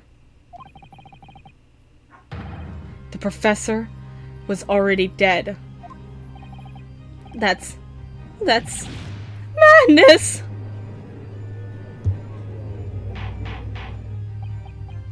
Order! Order! Order, please! Counsel, explain this absurd notion at once. The victim was killed by a gunshot. That's right. That's absolutely right, Your Excellency. This is just another ridiculous ploy by the rookie student, but clearly he has no grasp of the facts. Objection! No, Prosecutor Ouchie. It's you who has no grasp of the facts. Damn, got him. I beg your pardon? As soon as it became apparent that the victim had suffered that burn while at the restaurant, this whole case was turned upside down. Or have you not grasped that yet?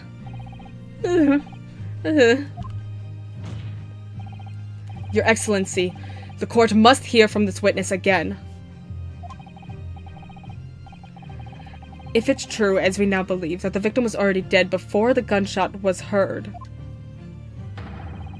it's highly likely that Miss Brett knows something about it. Yeah. Incredible.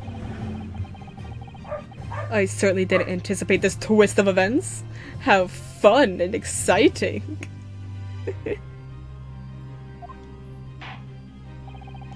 I'm sorry to say, Miss Brett,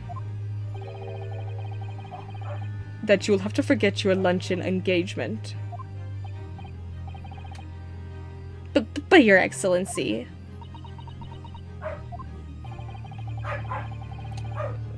The justice system in our country may be in its infancy, but rest assured, all reasonable doubt must be dispelled before I'm prepared to pass judgment. Thank you, Your Excellency.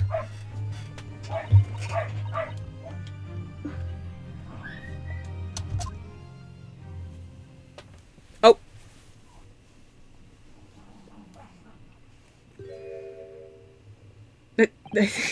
What was that smile? Yes, of course. I mean, I'd be delighted to help. Oh! You know Japanese, do you? Especially if it helps relations between my country and yours.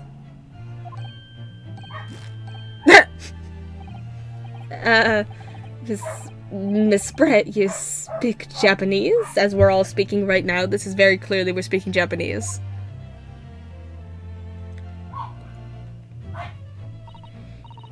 Well, of course I do.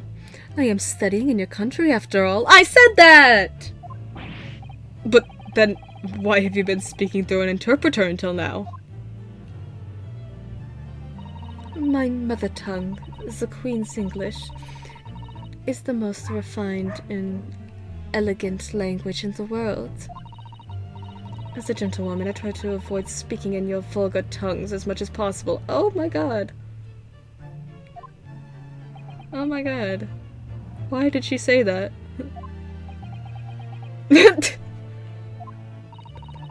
But it seems the men in this land possess none of the chivalrous virtues of English gentlemen. So I can see that I shall have to lower myself to communicating with you all on your own level. Oh, well... you are the epitome of a true English gentlewoman. We are truly honored by this. This lavish consideration you so graciously afford us. I see.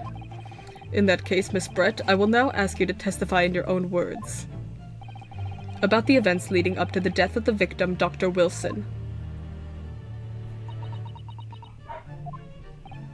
So, we're finally going to hear her own words on the matter. Things are getting interesting, Ryunosuke.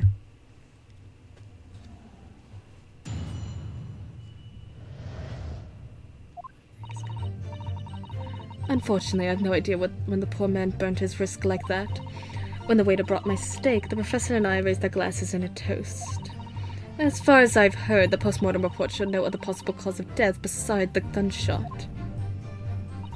If there's some other way a man's life could be taken without leaving a trace, please do show me. Poisoned? But of course, this country's inferior investigative techniques probably wouldn't pick up on it anyway. So he was poisoned, and you're admitting it. Got it. You're too stupid to understand. That most captivating and beautiful testimony will go down in the Supreme Court's history. Thank you. Easy does it. I hope that this is the last time I'll have to sully my lips with the coarse tones of your unbecoming tongue. Oh my god. Shh. Lady. Oh, forgive me. I do hope I haven't insulted anyone. Not at all, not at all. It is a delight merely to hear you speak, dear lady. And it seems very clear from your testimony that this boorish talk of the victim's burn is utterly irrelevant. I'll be speaking to your country's Minister of Justice about what has happened here today. Minister of Justice? May that irritating little bully of a student be given the harshest punishment possible. Amen. Huh? Thanks? Was that a prayer then? Well, you'll have to forgive the irritation, Miss Brett, and put up with a cross-examination now. I expect you to notice that this little bully of a student, as you put it, doesn't miss much. I'm sure I don't need to remind you, counsel, that this will be a final cross-examination in this trial. Will it really? If you fail to demonstrate any problems with this witness's testimony, I will be ruling on the case immediately. Is that clear?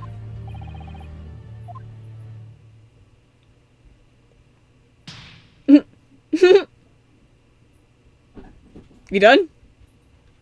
Alright. Yes, Your Excellency. Then you may proceed with the cross-examination.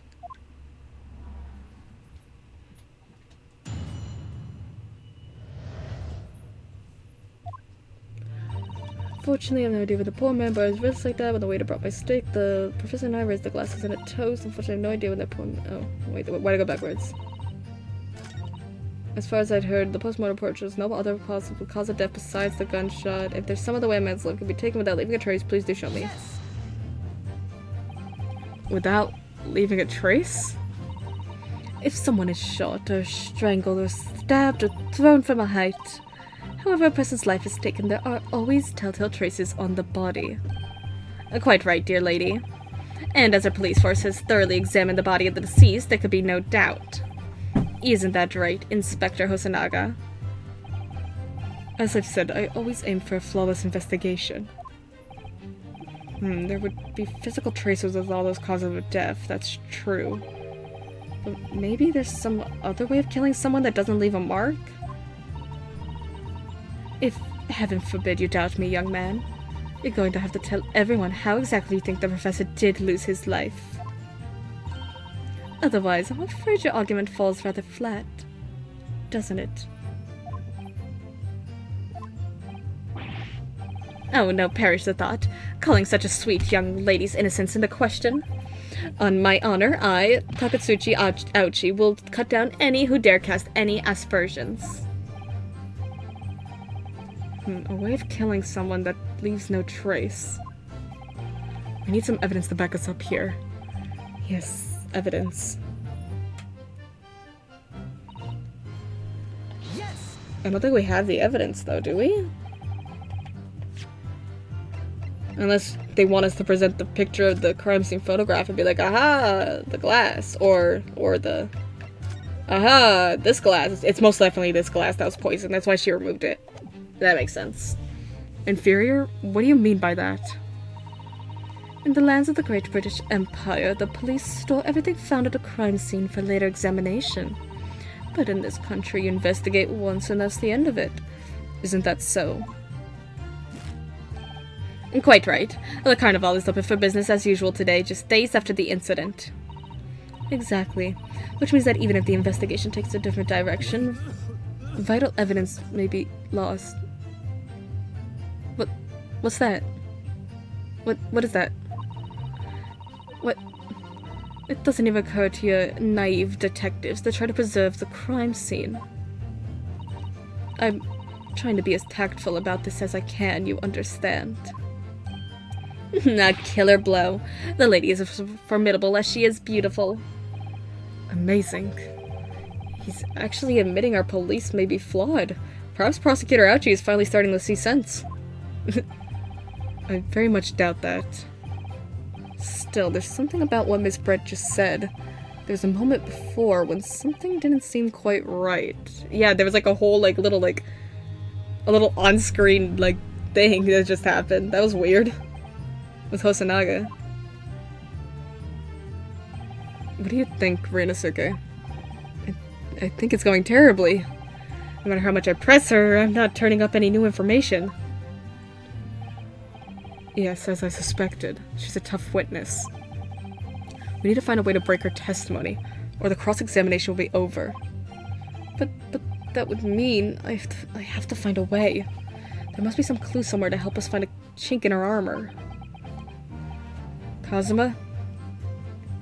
What, Rinosuke? There is one thing I noticed. Something that's been bothering me. Bothering you? You mean about Miss Brett? Actually, no. Yeah! He did a weird thing. About the person standing next to her, Inspector Hosonaga. The detective? Yeah, he seemed to react a little strangely to Miss Brett's last statement. I was wondering if it might be significant. If it might present an opening, maybe? Alright, I have an idea. Try pressing her in that last statement one more time. If you think so, but this time, instead of targeting the woman herself, let's see what we can get out of the detective. Oh! Is that a new feature? Alright then. I wonder what Kazuma's thinking. I'll find out soon enough, I suppose. Once I press Miss Brett on her last statement again. Okay. Yes.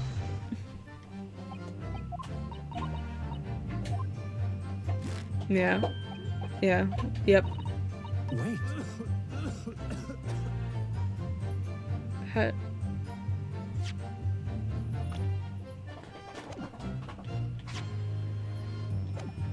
Okay. Okay. I was like, do I have to press a button? Yes, there it is again. The detective's reaction is just the same as before. Why? Up until now, the detective has been in the stand with Miss Brett as her interpreter. But things are very different now. For this testimony, the detective is just listening to what the Englishwoman has to say. This could be a golden opportunity. What do you mean? When people are actually testifying, they're usually very careful not to let anything slip. However, when they're listening to someone else speak, you'll find they often let their guard down. That's cool! You're right, look at him, he's lost in his own thoughts. It's time to pursue the man in his train of thought. Sorry, pursue? New feature! Oh, that's pretty cool. I'll explain how to do it now, Rinosuke. It's all to do with the witness's marker, with the witness marker. What marker? At the moment, we're focused on Miss Brett, who's the person actually making the current statement. This is an actual helpful tutorial.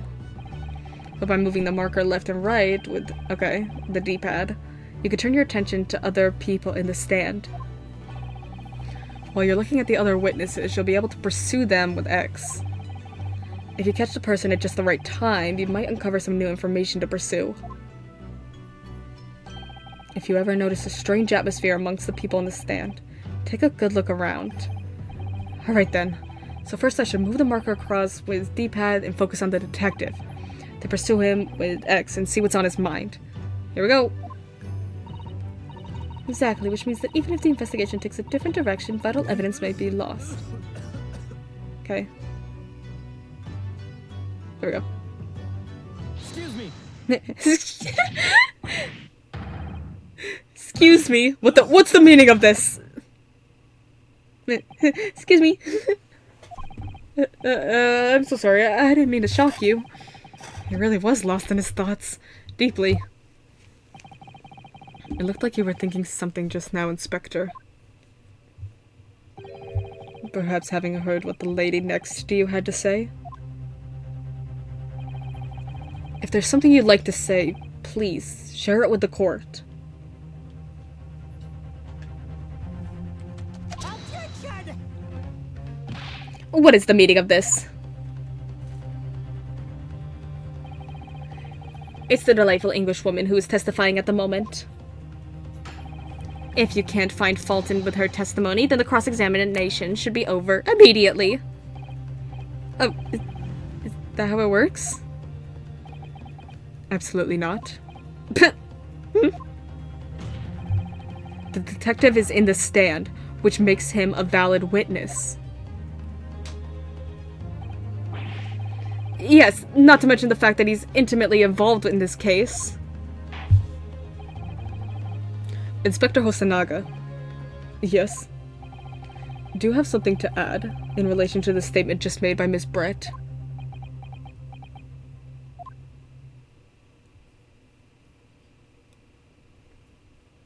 Poor Hosonaga. Well, yes, if you don't mind, I would like to speak. Let him speak!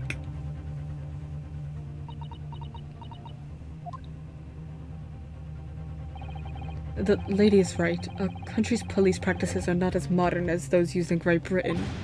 Which is why I, Satoru Hosonaga, always strive to make every investigation I'm involved in flawless. Hell yeah. What do you mean by that? I'll tell you what I mean. I won't have evidence lacking on my watch. I'm not afraid to take everything I can from the scene of the crime. It's preserving evidence, you see. Yeah! I don't care if they call me a crime scene thief. I'm not ashamed of what I've done. Hey, if no one else is gonna do it. A crime scene thief? Well, it looks like the lady's remarks touch a nerve there. Take this, for example. Oh. Is that... This is the bottle of carbonated water that I took to the victim's table on the day in question. And yes, it's lost all of its fizz, having been opened 3 days ago now. So actual tampering of evidence. Just a little bit of crime scene disruption. But it was carbonated water. I don't care what anyone says. Yes, there's some left in the bottle. I can see it. But one day our police force will be among the best in the world. The time is coming, I guarantee it. Get this man a cough drop. I can't say I condone the witness's actions, but I do understand the sentiment. The court will accept the glass bottle of water as evidence. Okay. The carbonated water the victim and Miss Brett shared on the day of the murder. It was on the victim's table. Miss Brett, can you confirm that this is indeed the bottle from which you drank on the day of the victim's death? Yes, it was that bottle. What was that about? She seemed to avert her eyes when she answered the judge's question. She's being suspicious. Very well, counsel, you may resume the cross-examination. Alright, now that that's over, get back to it. And the inspector will kindly control his fervor.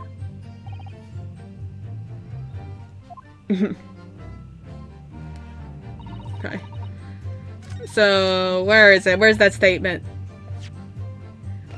You poisoned him, woman. I know who you are.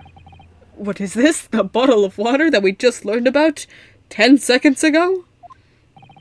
Actually, there is one method of killing a man without leaving a trace that comes to mind. Poison! Obviously, I'm referring to poison. Yeah!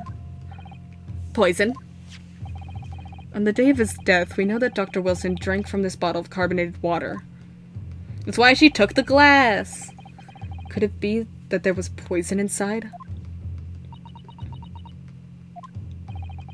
Could it be that the professor actually died after taking a sip from his glass?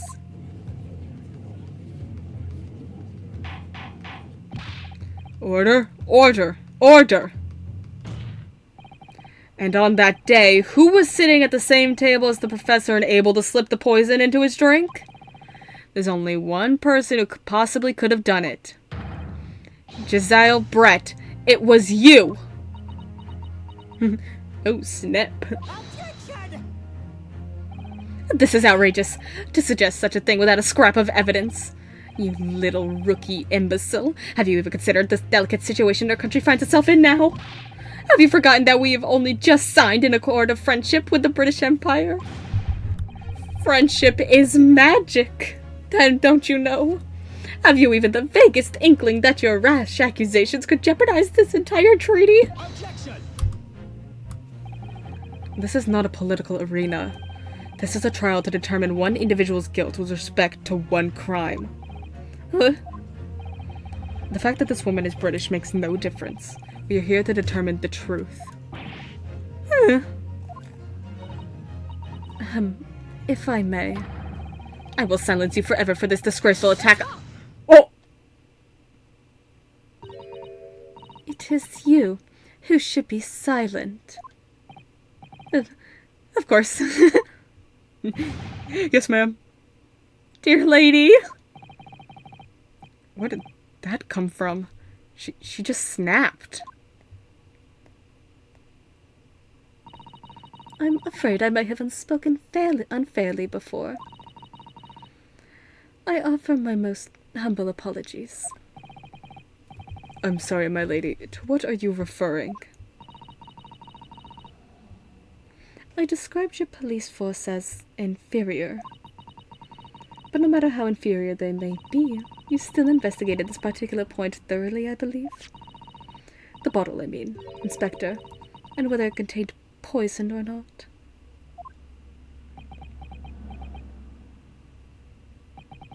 Of course. You did? Have you forgotten what my guiding principle is already?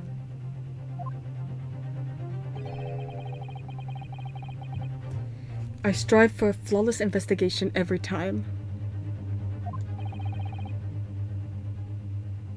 I don't believe it.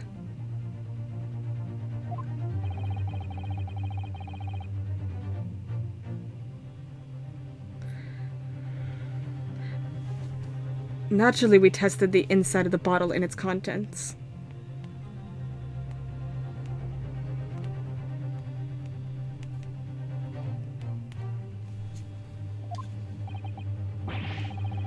And? What did you find, Inspector?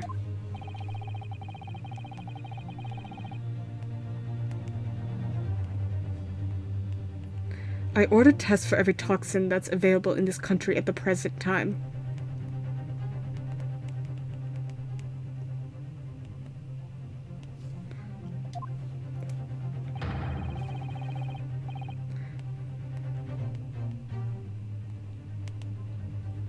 He could find no trace of poison of any description in the bottle of carbonated water, Your Excellency.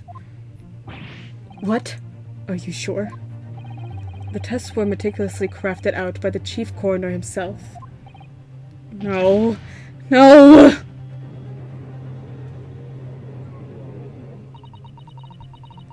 I'm very grateful to all you Japanese. You've successfully established my complete innocence in this horrid affair. That felt racist. I didn't like how she said that. Thank you. I don't like how she's saying any of her stuff. But of course, dear lady, the pleasure was all ours. I was so sure. This can't be right. Everything falls into place if he was poisoned. It was definitely in the glass, right? And that's why she took the glass. Thank you, counsel. I think the cross-examination has clarified everything.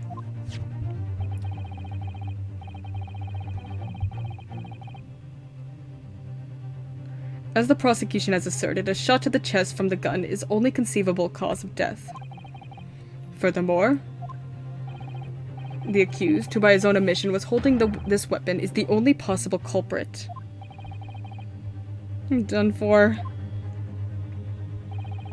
The court wishes to apologize for the great inconvenience this has caused you, Miss Brett. Oh no, I'm just glad this matter is resolved. Oh. There we go. Before proceeding, I must ask the counsel for the defense. Do you have any further new evidence to present the court at this point? Kazuma?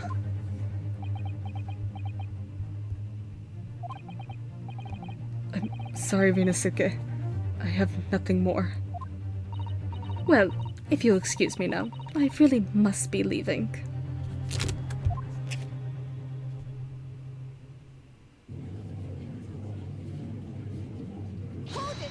Oh! Who's that? Oh! It's that girl! Please, wait! Isn't that... What is the meaning of this? Forgive me for intruding on court proceedings, Your Excellency. Suzuto Mikotoba, Judicial Assistant to the Defense. Mikotoba? In my darkest hour, with nowhere left to go, she appeared like a bolt of lightning. And in her hand, she carried a small package wrapped in a furoshiki cloth. Ooh. Ow! 3 parts to the first episode? The tutorial episode? I have a feeling this is gonna be a long game. I am so down for this ride.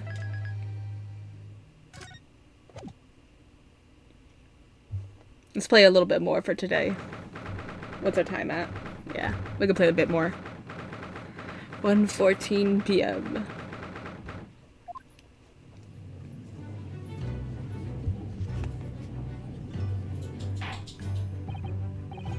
Well, I understand you are the judicial assistant to the defense, but why this sudden ingress into my courtroom? Huh. A judicial assistant, and a woman no less. Okay.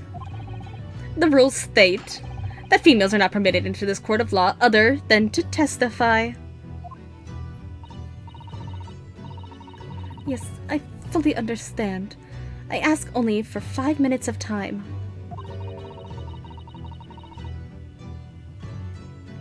I have some vital evidence that I must hand over to the defense. Huh. You're too late, little girl. You're too little. That's not what he said. You're too late, little girl. This trial has already been concluded. 5 minutes. I will now allow a moment more. But, Your Excellency, I am most grateful.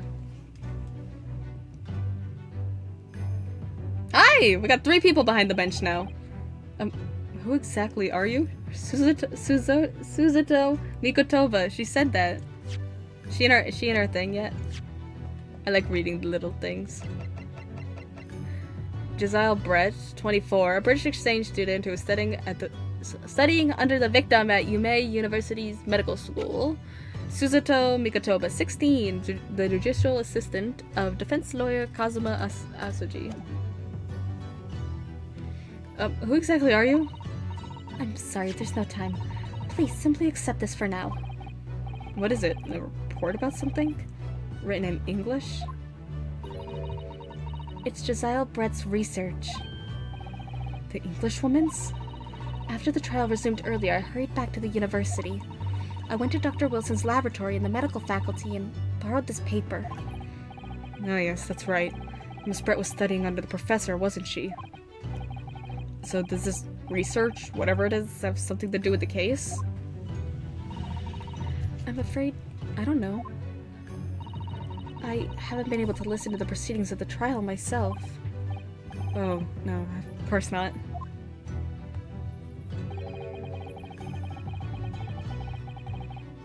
Special characteristics of Curare and its effects on human subjects. Interesting. Curare? What's that?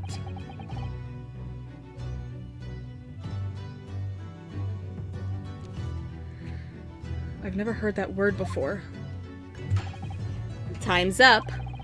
The prosecution demands the immediate removal of this female trespasser from the courtroom. There was too little time for me to read it in detail. But I've surmised what I could on a note just inside the cover. If you think it could be valuable, please cast your eye over it.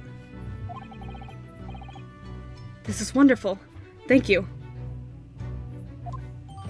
Alright, a report detailing an unknown poison that Miss Brett has been researching during her time at Yume University. So she's been researching poison, huh?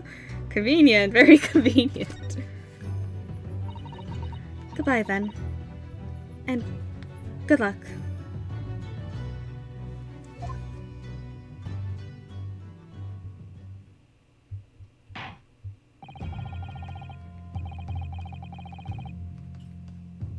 You've had long enough, counsel. We cannot detain our English guest any longer.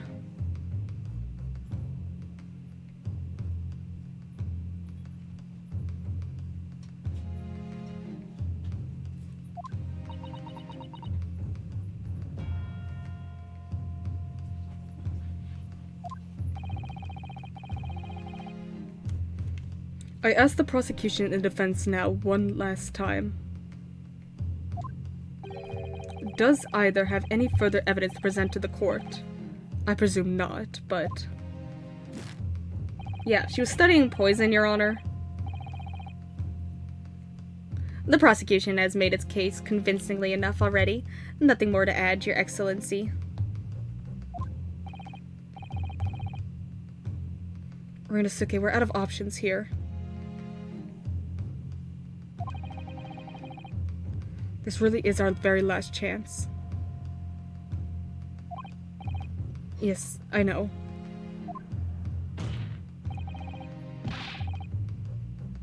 Your Excellency, the defense does have new evidence. That look.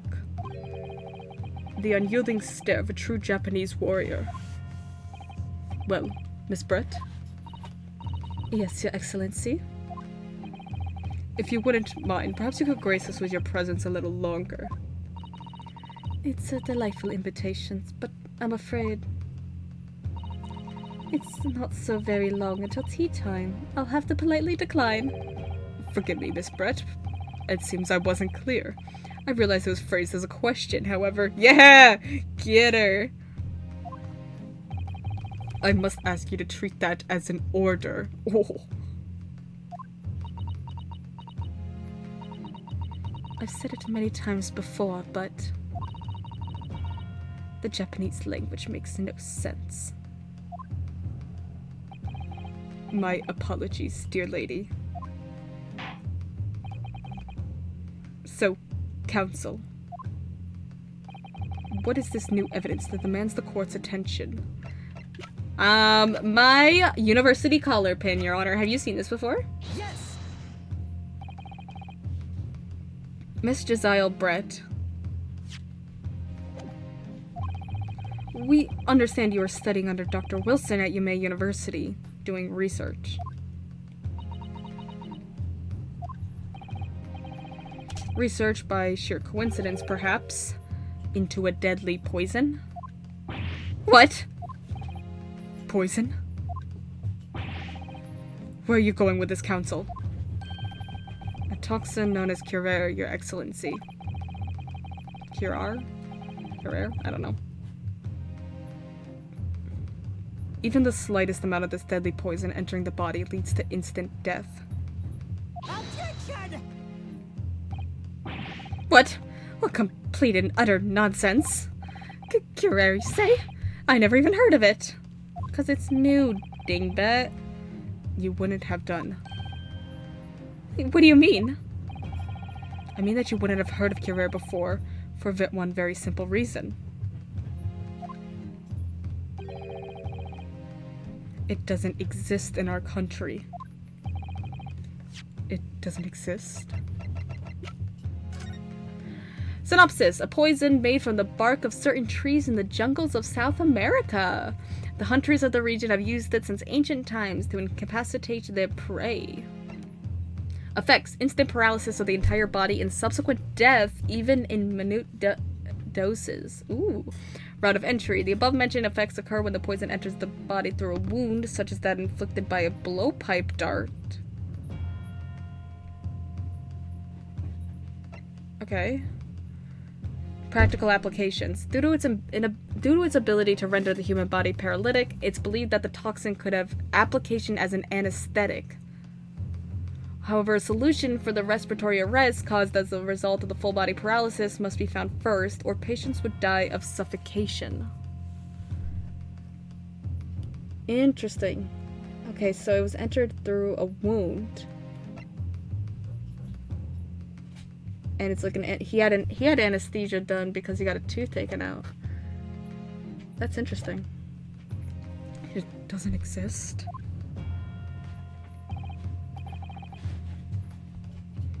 Correct, which means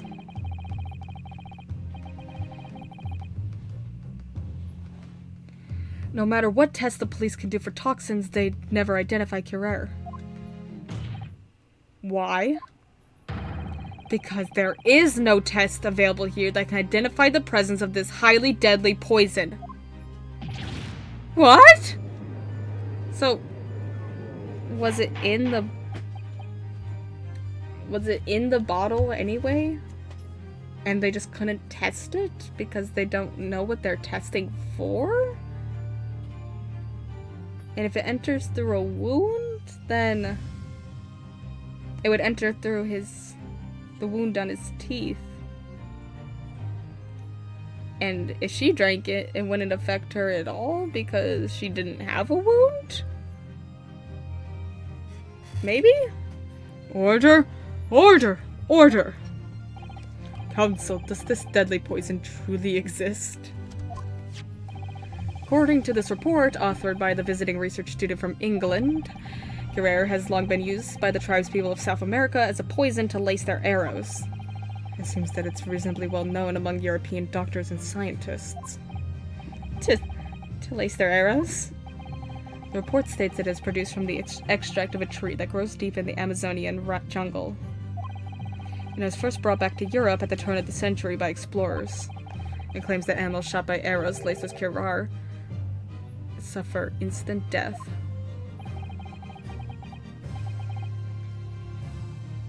Doesn't that sum it up, Miss Brett?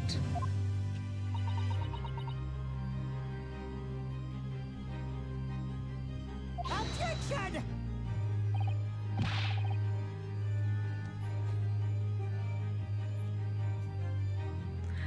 Trumpery. These aspersions are utter trumpery. To start with, that this victim had been administered some of this so-called deadly poison, he would have been squirming and writhing in pain, and the other diners would have surely noticed. That's true. What do you say to that, Inspector?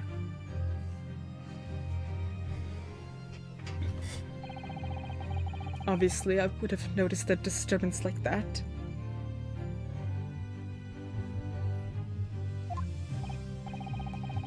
I don't remember anything like that either. I didn't notice the professor being in any kind of pain. According to this, however, it's the other way around. What do you mean, the other way around? The very fact that the victim didn't show any visible signs of distress is evidence that Curare was used. Explain yourself, counsel. The moment this toxin enters a person's system, it causes instant paralysis. In other words, afflicted victims lose all strength and are completely unable to move. Even if they were in total agony, there would be no visible signs of pain at all. How terrible. Obviously, if a man lost all strength in his muscles, he'd collapse on the floor. But with a chair under him for support, as Dr. Wilson did, the effects could go largely unnoticed. But I don't follow, Kazuma. That's just paralysis. I thought the poison caused instant death. The full explanation is extremely unpleasant. The poison causes immediate paralysis, as I said, leaving the victim unable to move. But after a short time, the paralysis is so severe it causes the muscles that control respiration to fail. Respiration? Breathing. Breathing, Rio. In other words, the actual cause of death is suffocation. And all the while, the victim is conscious and aware, just unable to move. That's evil. That's hideous. To the observer, it would look almost like the victim was slipping peacefully into an endless sleep. But for the victim himself, his final moments would be a living hell. That is the true nature of this deadly Curare poison. That's evil.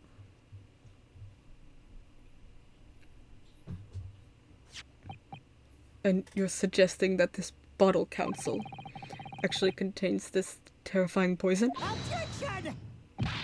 This is all very convenient, isn't it? Hitherto unknown poison for which there is no means of testing? What a happy tale for the defense. If I may. All these facts, you think you're so clever. You must be taught some... Oh. It is you who must be taught. Of course. Dear lady.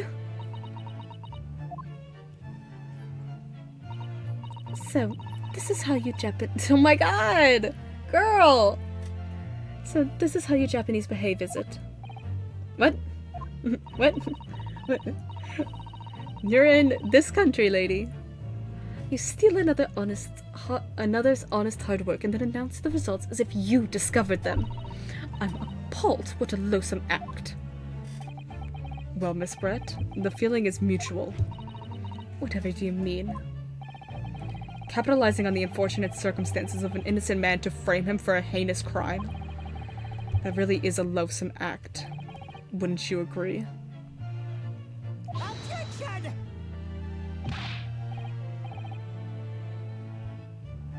Enough of this.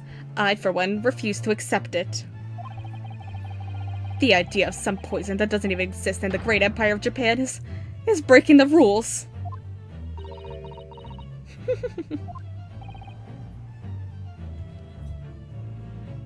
What's so funny?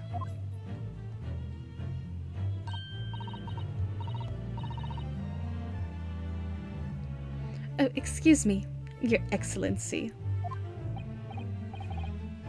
Yes, Miss Brett? May I borrow that bottle for a moment, please? Well, yes, I don't see, why not? Just gonna drink it. Yep. It's because it only enters through a wound. Either that or the glass was poisoned. Don't get too big for your boots, you insignificant little island boys. Sorry? To an Englishwoman such as myself, this whole affair is a farcical comedy. Your little police games and these foolish courtroom antics, it's laughable, really. But I'm getting bored of it all now. It's time for the games to end. Cheers!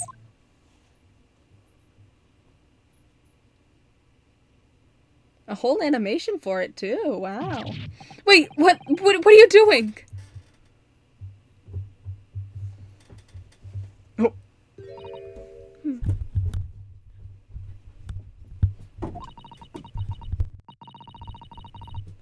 No sparkle left at all. How appropriate for this shabby affair. She drank it to get rid of the evidence so they couldn't test for it. That's so funny.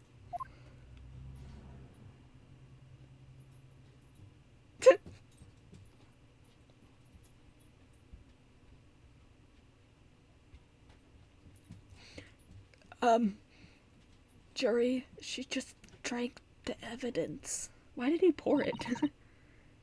Goodness. Whatever is the matter? You all look quite stunned.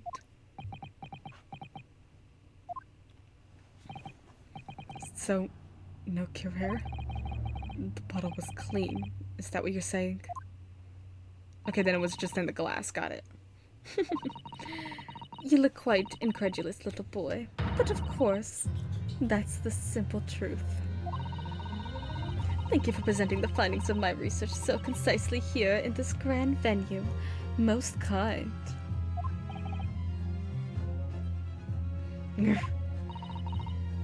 Thank you, waiter.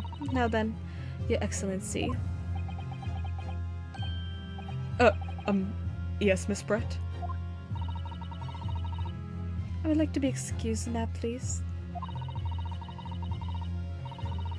I think I've given more than enough of my time for the furtherance of friendship between our countries. Yes, dear lady. We are most gratified with all the assistance you have given. This doesn't make sense. There had to be poison in that bottle. So how did she swallow a whole glass and live to tell the tale? I don't understand it. Well, I suppose if nothing else, this little Far Eastern charade will make for interesting conversation at the next party I attend in London. There has to be poison in that bottle, doesn't there? There can't have been, because otherwise she would have keeled over dead. Come on, Rinnosuke, we have all the clues now. That bottle of water.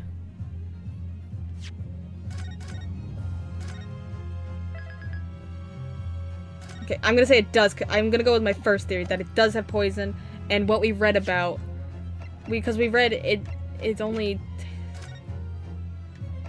through a wound. That's why they put it on the spears. Only the effects occur when the poison enters the body through a wound, such as that inflicted by a blowpipe dart.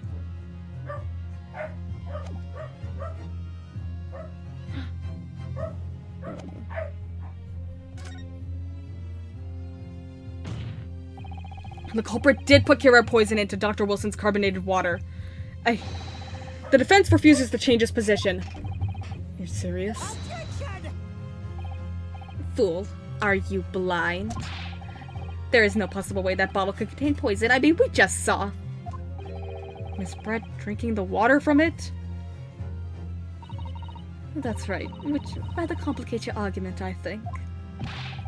And I believe that complication could be explained. How, exactly? I need to think through all the things that don't quite add up here, one by one. I'm sure the answer is in the evidence we have in the court record somewhere. It has to be. Very well. If the defense truly intends to assert this claim, then I must ask you to support the assertion with evidence. What explains how the witness was able to consume this supposedly poisoned water unscathed? Yes! It needs to enter through a wound. So I was right. The answer to this riddle is right here in Miss Brett's own research report. Objection! That's not a valid explanation. No? After all, we don't speak English. The report is utter gibberish. This impotent young scoundrel is trying to ridicule the court, Your Excellency. I'm not trying to ridicule anyone, honest. Just reading Suzato-san's notes. I concur. This report is too extensive to be considered in its entirety by the court. It will direct us to the pertinent section, counsel. Which section of the report reveals the alleged answer to this riddle?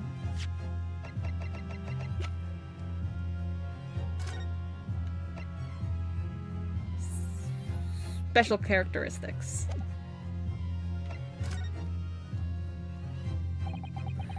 We've been hearing a lot about this Curare poison,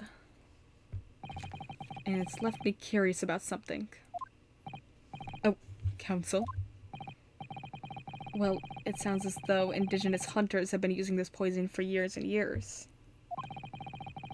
To lace the heads of the arrows that they shoot at whatever prey they're hunting. So we've been led to believe, yes. And the point of hunting is to catch prey to eat. Get to the point, please. Oh, yeah! Like, why are they gonna poison stuff that would kill them? When they eat it, that makes sense why it only would enter through a wound. You better hope you don't have any open mouth wounds, though, if you're eating any of that animal. Get to the point, please. But if they were to use these laced arrows, doesn't that mean there would be traces of poison left in the prey the hunters were going to eat? Yes, good point. So surely the hunters wouldn't want to eat their prey, would they? Because then they'd be eating poison. Good gracious, Council. No, that would be madness. But I actually found the answer to that conundrum in this research paper here. Under special characteristics, it says this. The poison starts to work after entering the body through a wound. Through a wound, you say? I see, that makes sense. Yes, the mention of that particular detail seemed a little strange to me, though. But it all makes sense when you interpret what's written like this. When Curare enters the body through an open wound, it has a terrifying poisonous effects. However, when it enters the body via the mouth, it has no poisonous effects whatsoever. What? Miss Brett, you authored this research, you knew Curare's special characteristics, and you knew that you could make a spectacle of drinking that water without any danger to yourself. You meddling little... Oh, it's alive?! Rapscallion! Her hat's alive?! Well, Ryunosuke, it turns out you're an even better lawyer than I thought you'd be. Really? Me? A lawyer? Attention! All this poison talk is fascinating, I'm sure. But I fail to see how it possibly... Oh. So, the ill-bred little puppy has a new toy to play with. Some facts he read in a book. But I'm afraid knowledge doesn't suit you, little boy. It only makes you look silly. What are you trying to say? Your schoolboyish logic has a fatal flaw. Schoolboyish? Flaw? As even your brain has managed to deduce, Curare is safe to ingest. It seems likely that its effects are neutralized by the acidic nature of the gastric succus. Oh, yeah, well, of course. Gastric suckers? What are they? So, if this lethal poison is completely harmless when drunk, the professor wouldn't have died when he swallowed it, would he? Yes, he would have, because he had a wound in his mouth. That's right. Good gracious. That's basic science. Science that even a schoolboy should be able to understand, no?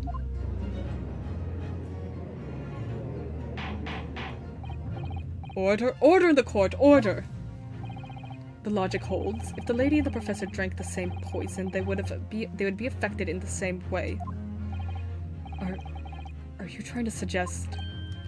Yes, this Curare poison is completely irrelevant to the case on trial. That's right. Surely even a little cockroach like you could understand something as simple as that. Oh, the world turned black and white. She called me a cockroach. What is this welling up inside me? I've never felt like this before. It's a sort of conviction to break down all the discrepancies. It's so intense, almost rage-like. And more than anything else, it's an animalistic desire to take down my prey. Hell yeah, Ryu! Oh, he did it!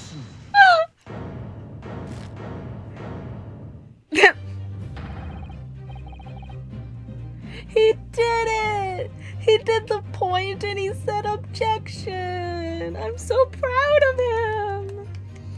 My sweet boy, he did it! I don't think so, Miss Josiah Brett. How dare you use that tone with me? You know very well that there is no fatal flaw here. You know exactly why, even though both you and the victim swallowed the same poison. You are alive, but Dr. Wilson is dead. Counsel, I'm sure I don't need to remind you. You must provide compelling evidence. As we know now that this poison is completely harmless when ingested, why would Dr. Wilson alone have been killed by the Curer? Beep, beep, beep, beep, boop, beep, boop, boop, bop, bang. Take that! Oh, take that! And so it begins. He's all grown up. As Miss Brett so readily pointed out, she drank the same water as the professor. Oh, he says take that! No, I just realized that. It just clicked with me, I got distracted for a second. However, there was a fundamental and fatal difference between the two diners. A fatal difference? The toxic effects of Curar are only felt when the poison enters the body through an open wound. So for a healthy person with no injuries, drinking it is completely harmless. But what if there was a wound inside the mouth of the person drinking the poisoned water? Inside? Yes, like the wound you might have if you had just been to the dentist and had a tooth extracted, for example. Miss Brett, you acknowledged many times in your testimony already that you were well aware of Dr. Wilson's dental appointment that day. So that's it. You used that knowledge to orchestrate this.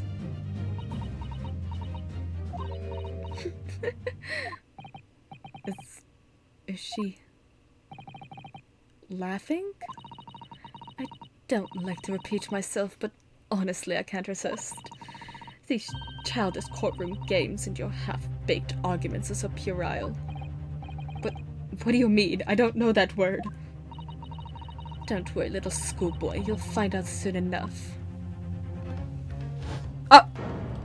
Oh! Oh! She's gonna drop it. You see, when you leave vital evidence lying around, you never know what might happen to it.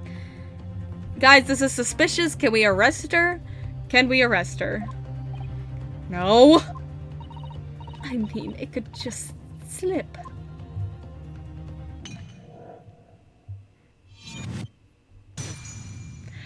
Oh dear, how careless of me. I am afraid some crucial evidence may have just been tragically destroyed. No! That's the... What is it? What just happened? It's the English woman. She just smashed that bottle. And then it's the Supreme Court. What a terrible blunder. Officer, what are you waiting for? Collect up as much of that water from the broken bottle as possible at once. You're wasting your time. This delightful carpet on my feet here was a gift from the British Empire. I assure you it will soak up the water beautifully. You have neither the technology nor the presence of mind to recover it. Arrest her! Like, obviously she destroyed vital evidence. She's so guilty on many accounts. How could you? You won't get away with this. You can thump the bench and shout as much as you like, little boy. But I'm afraid we'll never know now, will we? If there really was poison in that bottle. Or not. And let us not forget, we still have some very compelling evidence left intact. Isn't that right, counsel for the prosecution? Of course. You're referring to this photographic print, I presume, dear lady? Yeah, he was shot. Or something. That's right, and really, looking at this photograph, it's as clear as day, isn't it? The poor professor was sitting with his back to me. So, of course, the only person who could have shot him from the front is the little schoolboy. Objection! No, you killed the victim that day, using Kirar. And then, in order to frame Ryunosuke Naruhodo for the crime, you waited until he picked up the pistol you'd arranged for him to find on the floor before you shot the professor's dead body in the chest with your own hidden gun. Then, in the confusion that followed, all you had to do was turn the dead professor and his chair around. You see, you had every opportunity to commit this crime. What a wonderful imagination you have, young man. A hidden gun, you say? And I shot the professor's dead body, did I? Well, I'm terribly sorry, but you don't have a shred of evidence. Exactly. And as you have nothing to support your wild claims, the prosecution's stance remains unchanged. The victim, Dr. John H. Wilson, was killed by a gunshot to the chest and delivered in cold blood by the accused Ryunosuke Naruhodo.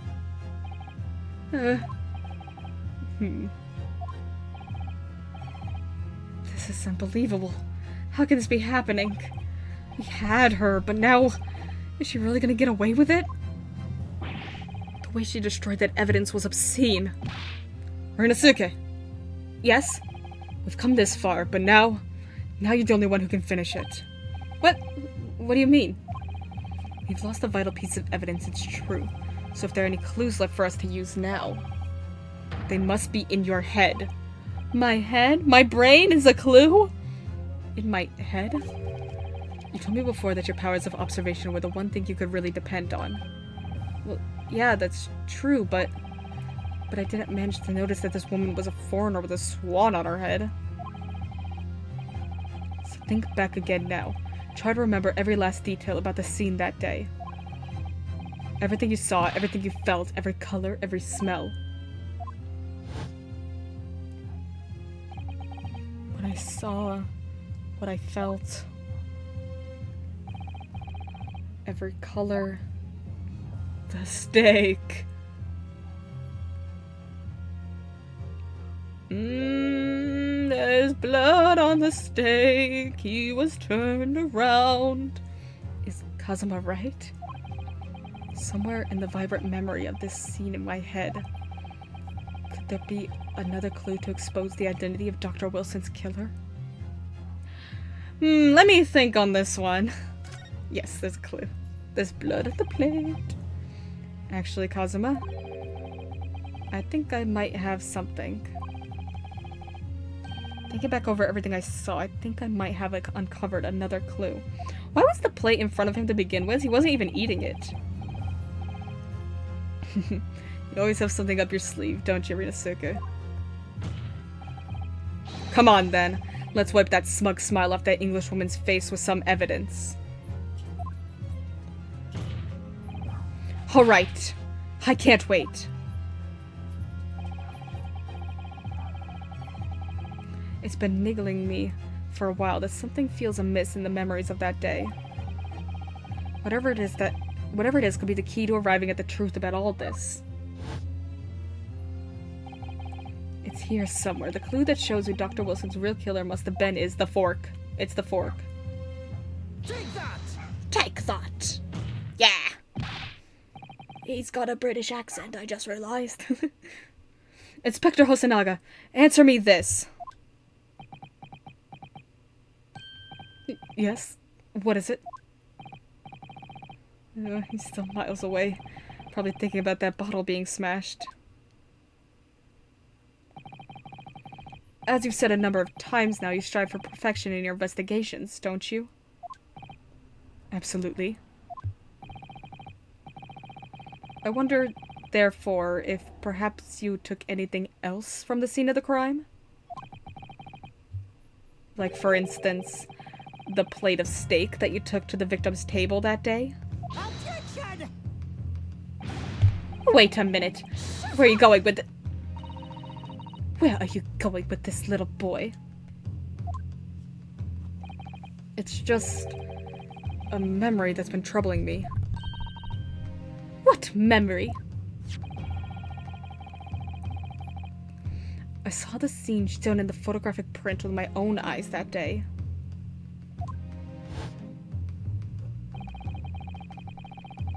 But I saw that on the wooden base of the plate that the steak was served on was a spattering of blood. What? Oh, really? And what of it? Obviously, that must have happened when you shot the professor. No, that can't be the case. Take a good look at the photograph and the relative position of everything there. The plate of steak is almost directly behind the victim. If I'm supposed to have shot Dr. Wilson in the chest from the front, there's no way that the blood from the victim could have ended up directly behind him. Yes. For blood to have made its way into the plate, it implies the plate was between the victim and the shooter.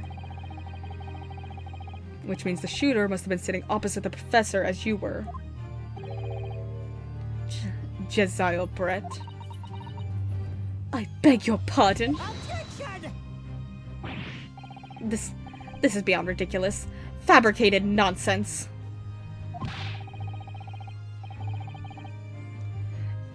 Is the court seriously expected to believe something the accused has apparently just remembered seeing? Hold it! Oh.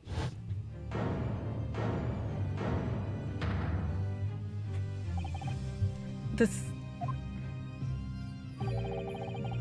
could be the moment that my entire career in the police force has been leading to. Inspector? You mean...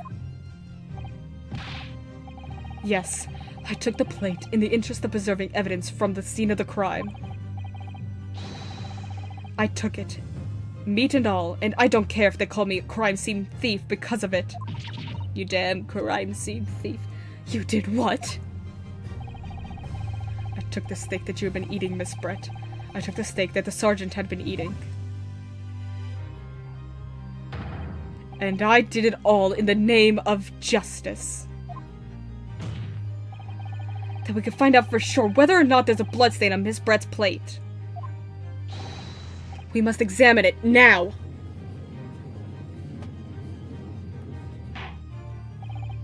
Inspector? The court wishes to examine the plate from the victim's table immediately. Yes, sir!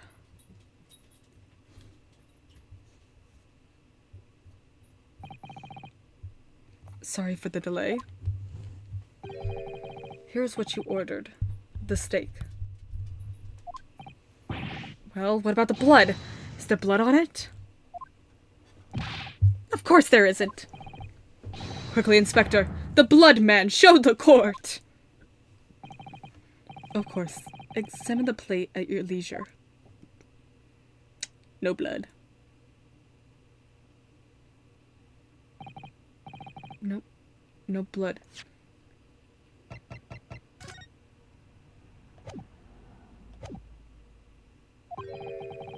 No blood anywhere. But no, that's impossible! I know I saw it, I'm sure of it! Alright, can we run luminol? It was right there on the table behind the professor. There was blood on the side of the plate.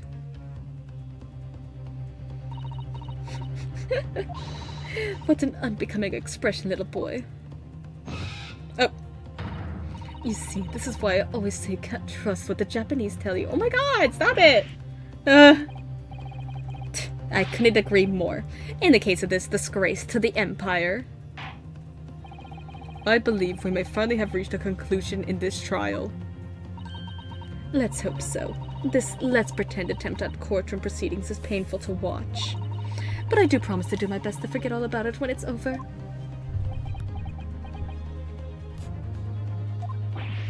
Ha!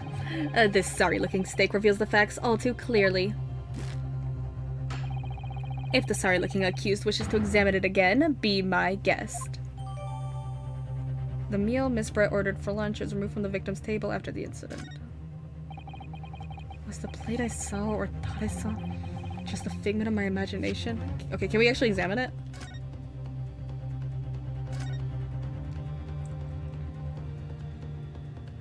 What the? Huh? What in the world is this?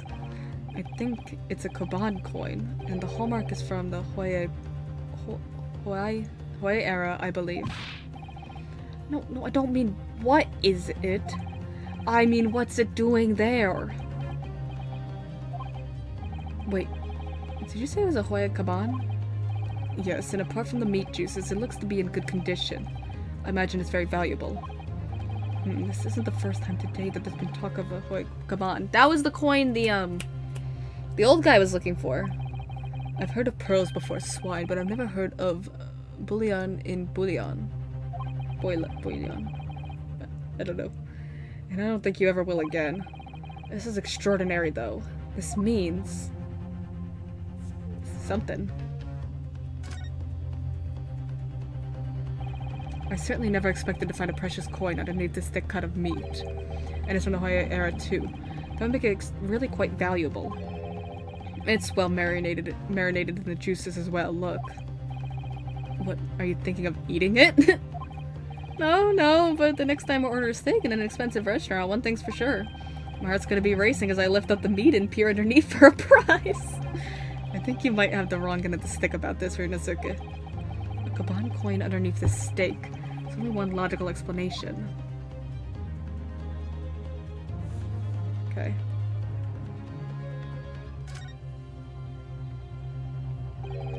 This emblem on the side of the plate. Is it a cat? Looks like a bull. It's a cow, obviously.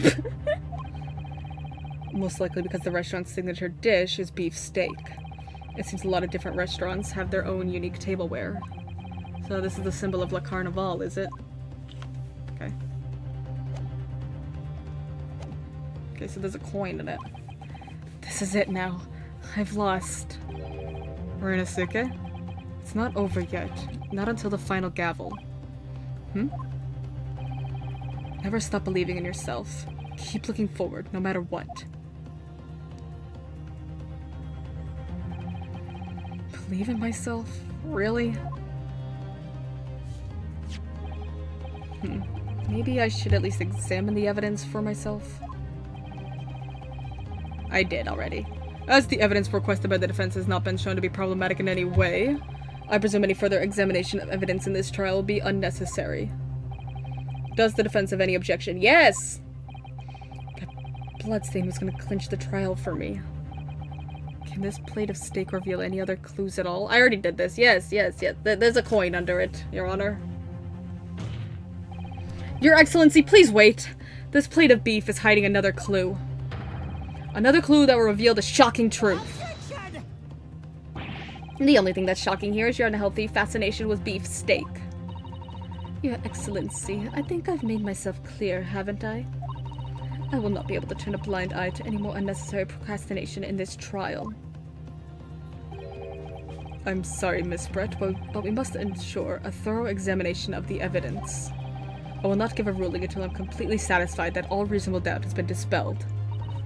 I see. As a newly affirmed ally of my country, that's still your position, is it? Thank you, Your Excellency. Counsel for the defense, you will now clearly show the court to what you are alluding. Where precisely on this plate of beef steak is this new clue to be found? Underneath it.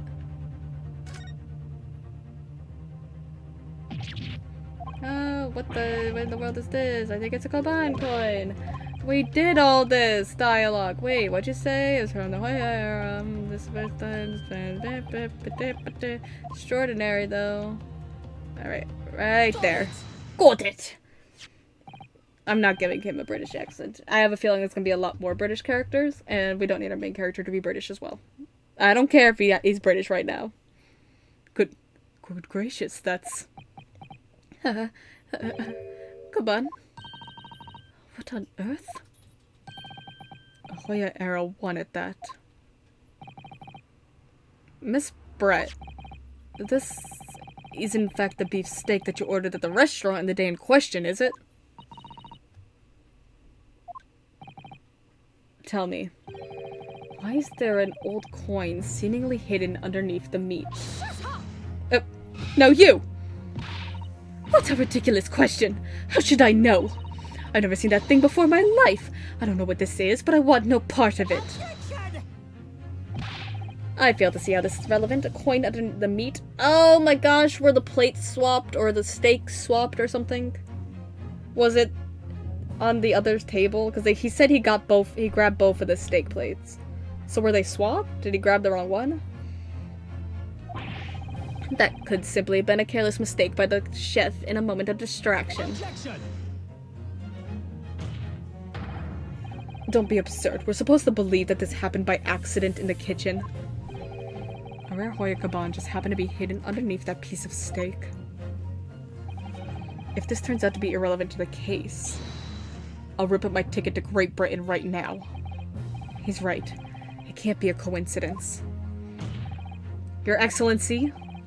Yes, Counsel. A rare Hoya Kaban just happened to be hidden underneath that piece of steak. If this turns out to be irrelevant to the case, I'll give up my lawyer job right now. Oh, he's mimicking him. By all means, don't let us stop you. No one invited you anyway. Perhaps, little boy, you should realize that it is you who is irrelevant. Even though I'm the one on trial here? The point is, it's essential that we ask the owner of this coin if he can explain what it's doing under that steak. The owner? Yes, it's obvious. There's only one person it can belong to. The old man, bring him back. The owner of the Kaban that was found underneath the beef steak is... this guy. Take that! Like that. Obviously, it can only be the antiques dealer and the owner of Rasutai Kyoryo Korakuta-san. Kyori?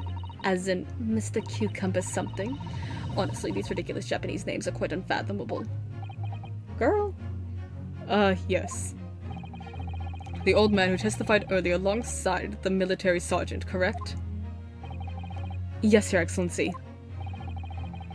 I remember him saying that he was up to something with his Kaban coin when it happened. At exactly the moment the gun was fired. The gunshot interested me not. I was far too busy on the floor. Too busy on the floor? Sorry, what were you doing?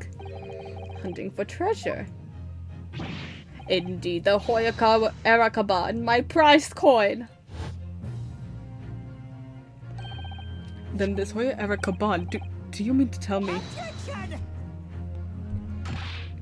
No, please. Why would Korakuta-san's Kaban be sandwiched between the victim's beef steak and its plate? It makes no sense. Yes! Exactly! Which is why I'm asking to bring Korakuta-san back to the witness stand so we can ask him.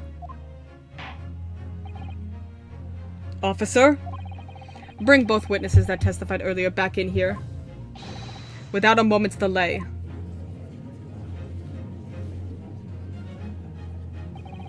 I can't believe we've come back around to that pair again.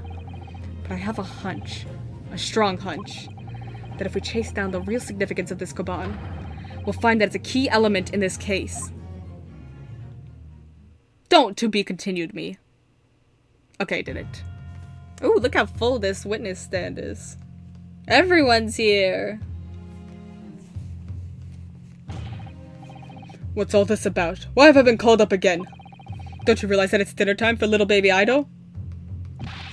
When my son's belly is empty, he's fiercer than a pack of wolves. Oh. Exploited by the police we were, like miserable dogs forced to bear false witness. And when cast from this courtroom myself, I became a ruined man in a trice, a worthless, withered antique. Nothing more have I to say. The sun has set on this Rasutai shop owner's existence. Be that as it may, Korakuta-san, something has come to light that requires your clarification. As far as your Rasutai memory serves, have you ever seen this Ah! Yes, that's it. The one, the very exact one that it is. The resplendent, splendiferous Hoya treasure that my rusty bones managed to misplace that fateful day. It can't be. As I thought. Young man, enlighten this decrepit old fool. Put me out of my misery. Where was my treasure? Where was it dropped?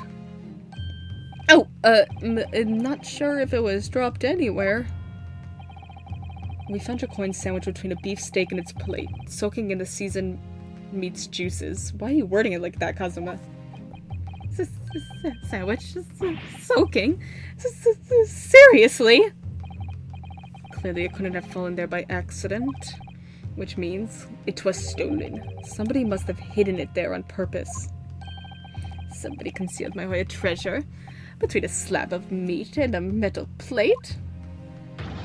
Who would do such a thing? Such an unconscionable thing. Unconcisable thing.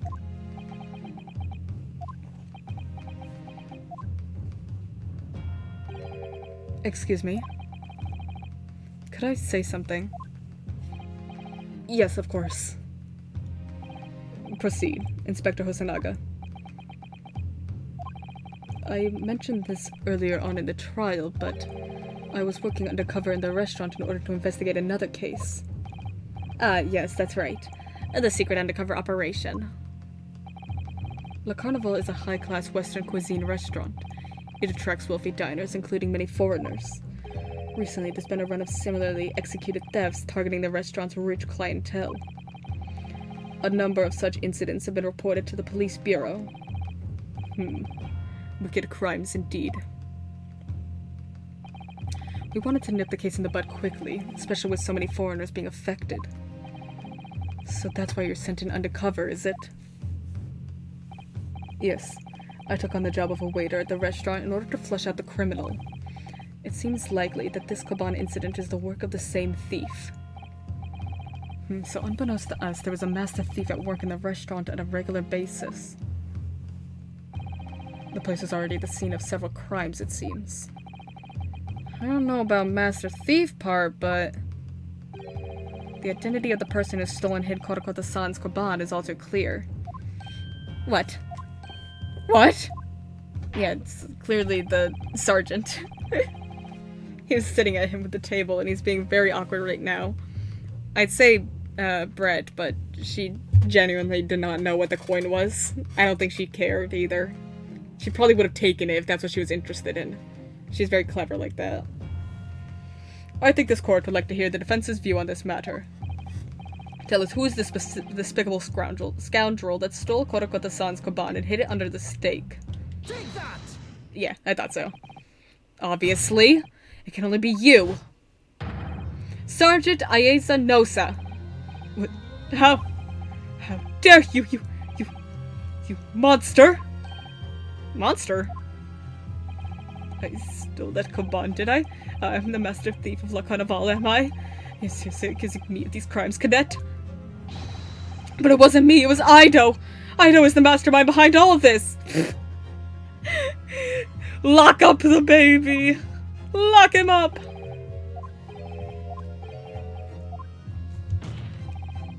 You would push the blames for your crimes onto your own son, an innocent little baby? It's you who's the monster, Sergeant Nosa.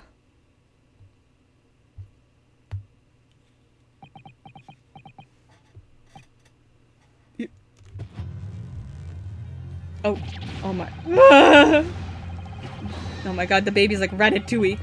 Clippity cloppity clippity cloppity clip. What is happening? He broke his back. Dude, that baby's gonna kill him. Oh my god, it was the baby.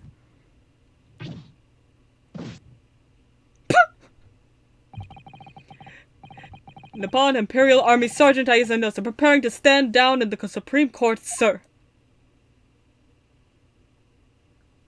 Okay.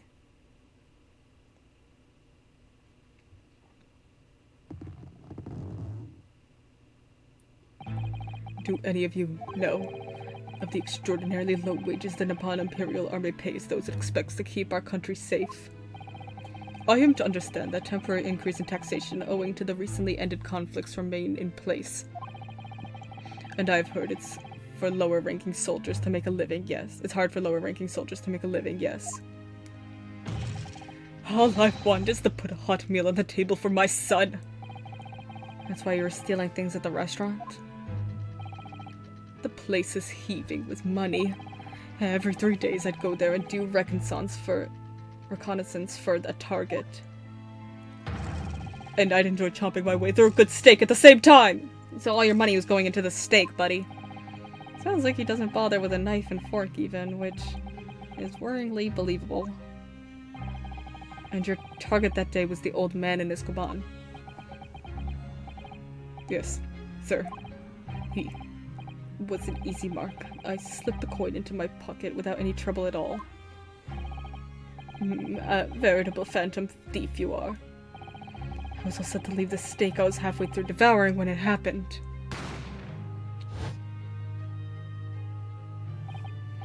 Yes, when the professor was shot. I knew that if the police conducted a search and found the coin in my pocket, I'd be finished. Hido too. So I hid the incriminating evidence as fast as I could. On the double. I slipped it under the steak. Hoping that I'd be able to rendezvous with it again at a later date.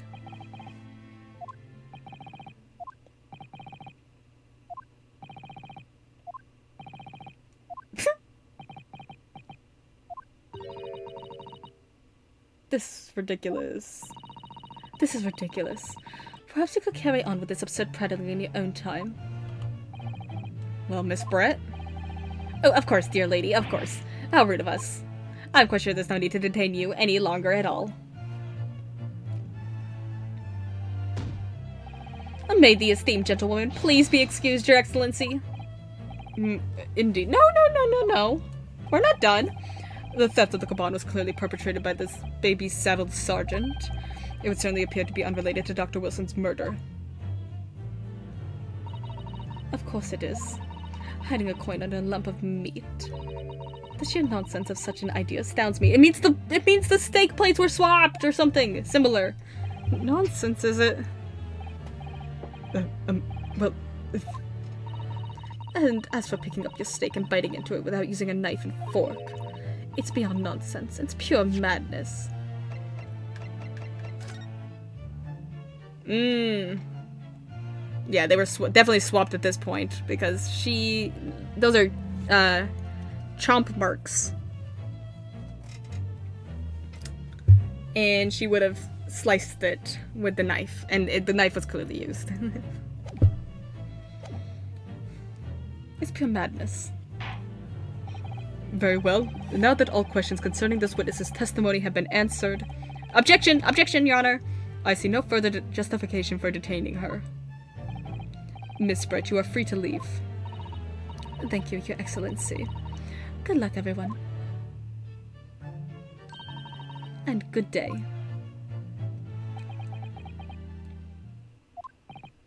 Ryunosuke, what's the matter with you? This is no time for daydreaming. Oh, no, it's just... Something about Miss Brett's parting words there got me thinking. I can't quite work out what exactly, but something she said jarred with me. I feel like there was a contradiction in there somewhere. Something didn't quite add up. If that's the case, don't just stand there thinking. Make your voice heard. Sorry? You can think later, but if you don't call out now, it'll be too late. The trial will be over.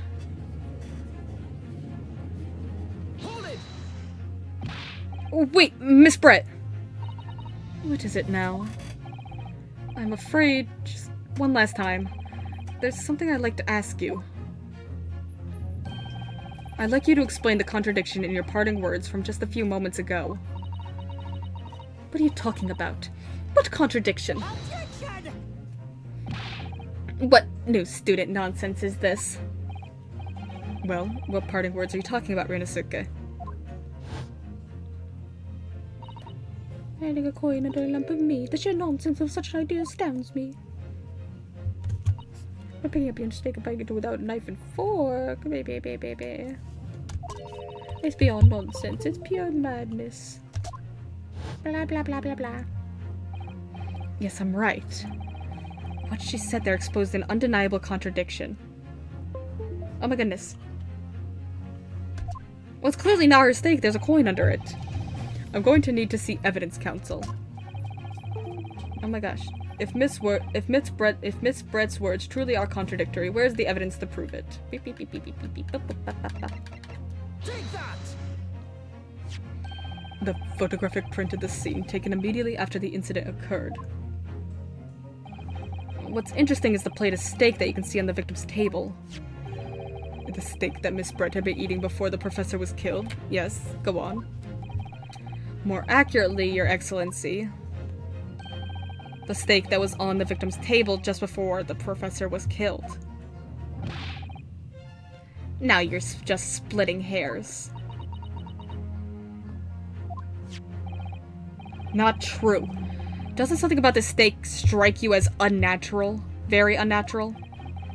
Unnatural? What on earth do you mean? It's extremely obvious. I'm talking about the shape of the edge where it's been eaten. I see you've noticed it too, Miss Brett. Notice what exactly, Counsel? Just a few moments ago, Miss Brett claimed no Englishman could even contemplate picking up a steak and biting into it without using a knife and fork. Of course she did. She's a refined English gentlewoman herself. Then take a good look at this steak, in particular the edge where it's been eaten. As you can see, there are clearly defined barbaric teeth marks there. Oh! It looks like Miss Brett has realized something. So, if the witness, as she claims, wouldn't contemplate eating anything without using a knife and fork, there shouldn't be teeth marks in the steak at all. Objection! But what is your actual point? Perhaps the delightful Miss Brett was ravenously hungry and couldn't help her. Oh, whatever you say, dear lady. As I said, I really must be leaving now. Afternoon tea with the Minister of Justice cannot possibly wait any longer. Of course. This will all be over in a blink of an eye. Rest assured, I'm about to put this rookie in his place. Just leave everything to— Oh. I've heard enough. You irritating little spectacled samurai relic. Of course. Dear lady. What's the matter, Miss Brett? Have we ruffled your feathers? Clearly, the witness knows what this means. She's realized the catastrophic implications these teeth marks in the steak have for her. Rinosuke, do you know where you're going with this? Yes. Now at last it's all come together. The mysterious teeth marks on a steak that had allegedly been eaten with cutlery. The reason why the bloodstain I saw somehow seems to have disappeared. And the coin! And most importantly, the evidence that proves once and for all who shot Dr. Wilson that day. I accept that these teeth marks on the steak are a little unnatural, as you put it, Counsel. But what exactly are you suggesting that tells us? Everything, Your Excellency. Everything? Yes, I believe that these barbaric teeth marks in the steak here amount to conclusive evidence in this case. Evidence that will prove beyond any doubt who shot Dr. Wilson. Conclusive evidence? How many times have I heard that today? You wouldn't know the meaning of the phrase. Typical Japanese empty threats. How can you be so sure? Oh, it's quite simple. If you really had such conclusive evidence, you would have presented it to the court long ago. Yeah, I don't know why we haven't. Actually, the evidence I'm talking about hasn't been brought to the court yet. Has it been— What? But just because it hasn't been shown yet, doesn't mean that the evidence does not exist. Objection! The limit does not exist. This is absurd. This trial has run several hours already, and you say there's evidence yet to be brought forward? Yeah, it's been a whopping 3.5 hours, plus I think I did like an hour and a half yesterday. Long tutorial. There can't be. I don't believe you have it. Objection! Can we just get to the point? I know, but there's someone who does have it. Someone in this very courtroom.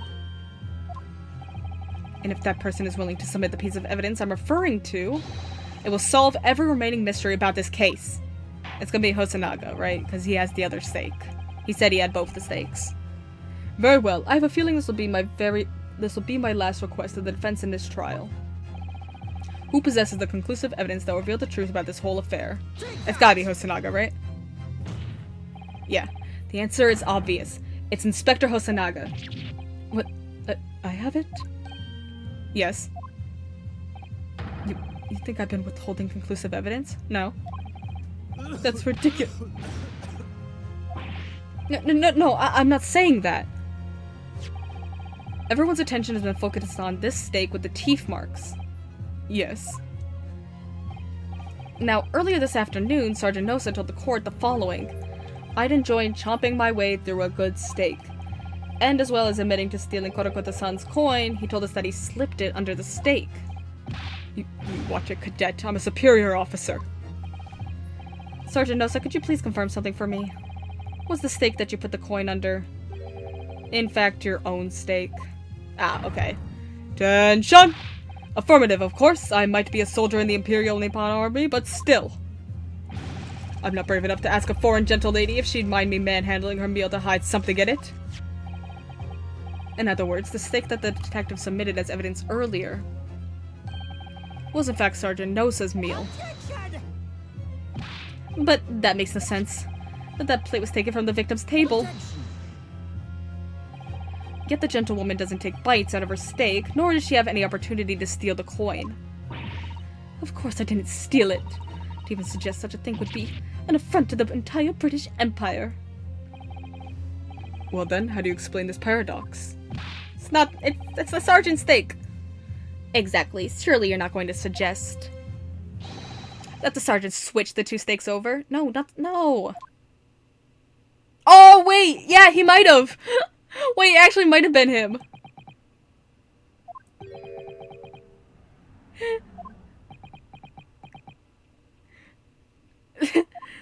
I was thinking, no, it has to be Brett, but it makes sense if he did it too. You did switch the plates? Well, after it happened,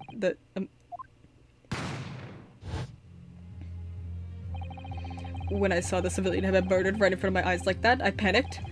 As I said, I immediately lifted my steak and hid the coin underneath it. But then when the waiter announced he was an undercover policeman, I thought I'd had it. If he decided to investigate my slab of meat, that'd be it. I'd be getting my marching orders. So when the cadet here was arrested and taken off to the kitchen, I seized my chance.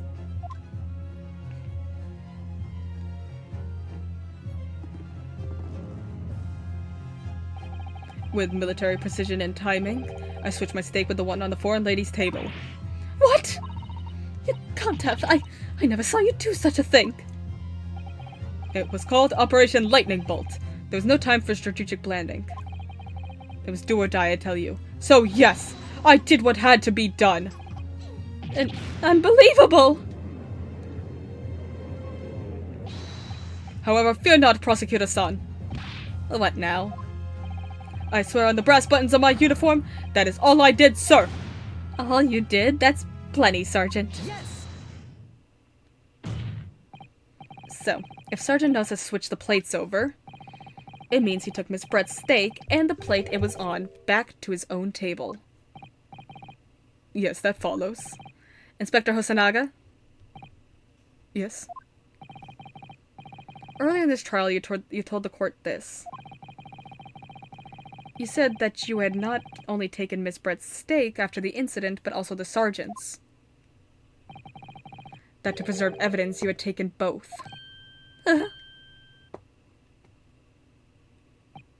That's correct. Then please present it to the court now.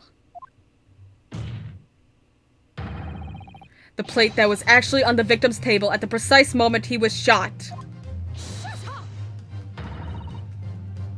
But what could that possibly tell us now?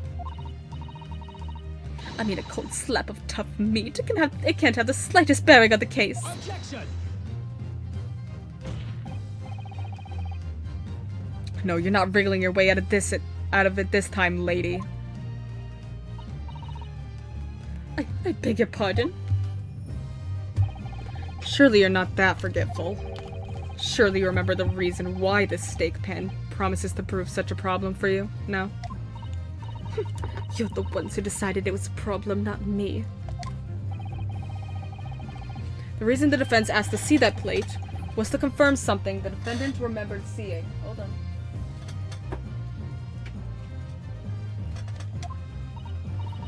Thinks he remembers.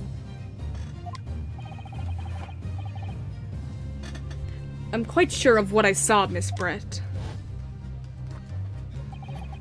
On the side of the plate that was on the table, directly behind Dr. Wilson, there's a clear spattering of blood from the gunshot wound to the victim's chest.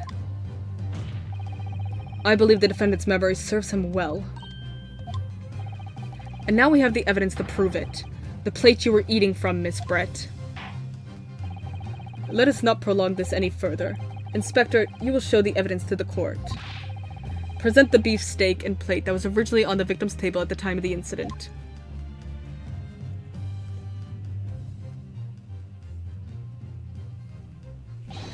Yes, sir! There it is, I see it. Sorry for keeping you. Here is the other steak in its plate. Please, feel free to examine it. There's the blood. The blood stain. It's clearly visible. Look! Yes. Now, this makes everything clear. The blood you can see on the side of the plate shows that at the moment the victim was shot, he was facing the table with his back to me. In other words, it's impossible for Naruhodo-san to have shot the victim. It can't be. In fact, there's only one person who could possibly have shot Dr. Wilson from the front. I'm sure everyone knows by now who that person is.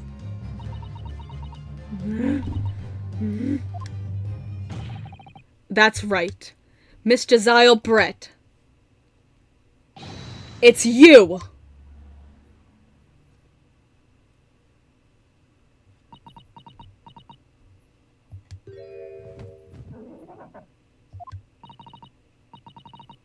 How done by a Japanese schoolboy? No. Oh my gosh. Her hat's alive.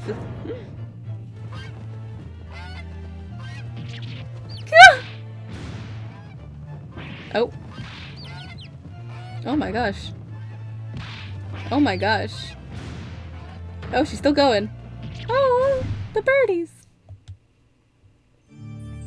Oh.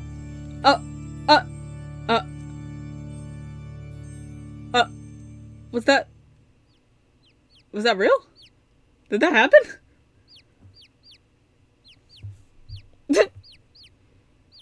They can do that?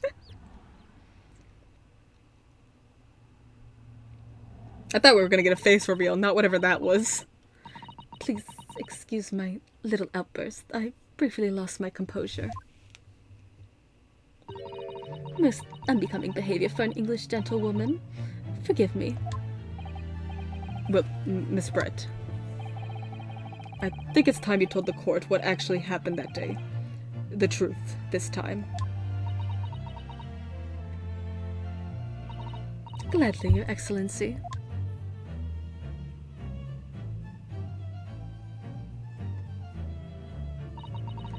It was I who took the professor's life using Kirar. As you surmise, I chose that particular day for one very important reason. The professor had a dental appointment for the extraction of one of his teeth in the morning. What's the motive? So you planned to kill the professor, knowing that no trace of poison would be found in his water. Because Kirar is unheard of here in Japan. Yes. Of course, I never intended to remain at the restaurant for as long as I did. I only needed to see that the professor take one tiny sip of his water and it would all be over. I would place the steak I'd ordered in front of him to make it appear as though he had been dining alone, and leave immediately. However,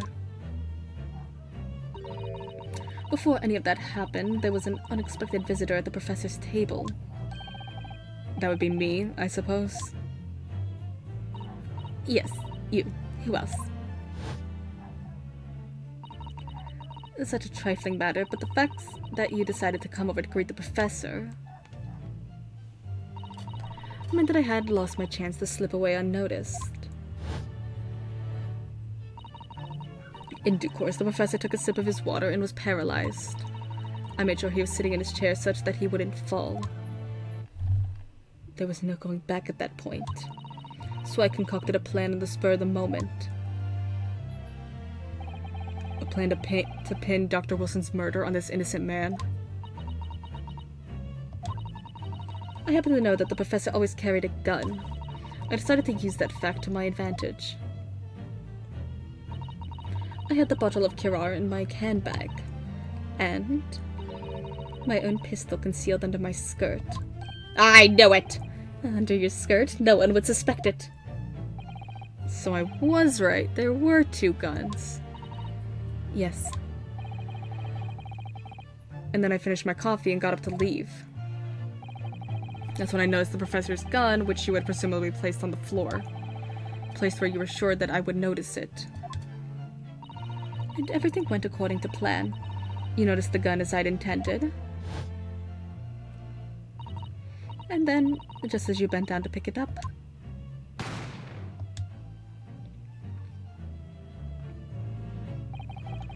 that's when you shot the professor with your own gun. Even though at that point, he was already dead. Naturally, the gunshot caused the commotion, at which point the waiter appeared. Obviously, I assumed Naruhodo-san was the culprit and apprehended him. I took him to the pantry that adjoins the kitchen and locked him inside. That's when I took the opportunity to turn the professor in his chair around. Because, of course, you needed to make it look like the defendant had shot Dr. Wilson from where he'd picked up the gun.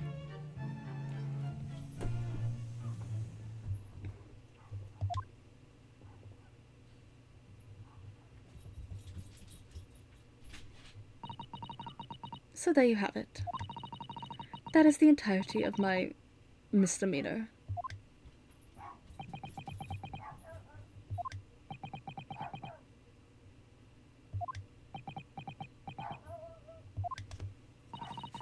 Your Excellency. Yes. I wonder... might I speak with you in private later? I shall call on you.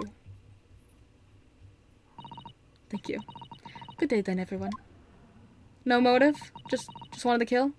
I hope you can forgive me, Naruhodo-san.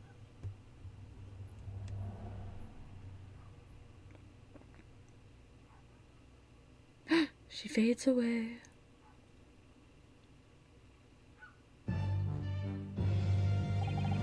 It would seem this trial has finally run its course. I presume the prosecution is in agreement. This can't be. Takatsuchi Aochi does not lose. Not to the likes of this rookie student. You better start getting used to tough opposition. Rinosuke Naruhodo. Yes? This insult to the Aochi family name will never be forgotten. Your entire bloodline we will hunt. You become conceited with age council, but the old have to stand aside and make way for the new. Oh, he's gonna... It's the way of the world. May you never forget that. Yeah! Oh my gosh, he's so cool. Oh man, I love Kazuma. Oh, he's so cool. 1,000 millennia may pass, and still, the Aochi clan will never measure up to the Naruhodo clan. Yes! He's right! That's true! That does happen! This trial in the Supreme Court of Japan will, I believe, go down in history as the start of a new chapter in our country's judicial system. Despite being summoned as the accused, Yu Ryonosuke Naruhodo presented an excellent case. Thank you, Your Excellency. The use of evidence and deduction to unravel the truth is a modern methodology. After all, it has only been a few short decades since our country opened its doors to the wider world. But the Western ideas of science are rapidly gaining acceptance here. I feel sure that science will soon bring new methods of investigation and new procedures of justice. A new future of law awaits, but what it will look like I cannot begin to imagine. That is for the young to pursue. Kazuma Asoji. Yes. After this trial, you are set to embark on a journey of discovery to the illustrious British Empire. Learn all you can. Absorb everything of the wider world that you are able to. Phoenix Wright and Winston Payne, Ariuchi Naruto, and Takafumi Auchi. Yeah! Do not forget to fulfill the mission imposed upon you.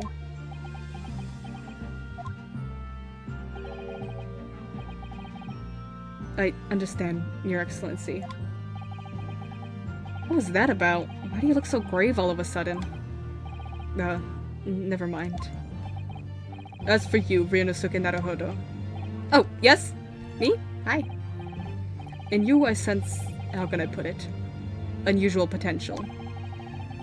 Something in your blood. I have a feel it will live on for ages. I very much look forward to seeing how you carry that onwards. Thank you, Your Excellency. Ooh!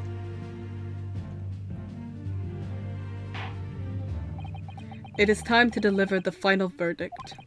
I hereby find the defendant, Ryunosuke Naruhodo, not guilty! Let's go! Yay! Oh, petals. Pretty.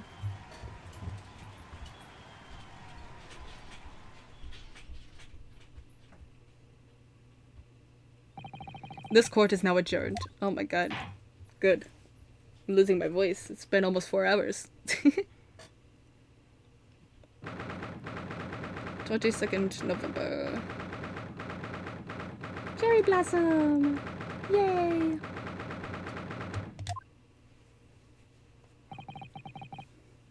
I can't believe it. I can't believe what's happened. I made it. I defended myself and made it through that horrendous trial. Ryunosuke, you finally pulled it off. Congratulations. Well, I couldn't have done it without you. Thank you, Kazuma. Yeah, Kazuma! No, it was a pleasure to watch you at work. So, you owe me an extra large sukiyaki from the place on Yume University Street. Don't forget! Gonna guess Mikotoba? Good afternoon. All your hard work has certainly paid off. Oh, no! It was Suzuto. All your hard work has paid off. Congratulations to both of you for proving Naruhodo-san's innocence. A trusty that's a hard word. Judicial assistant. You worked hard for that result too, you know. Oh, no, I didn't do anything. Thank you so much!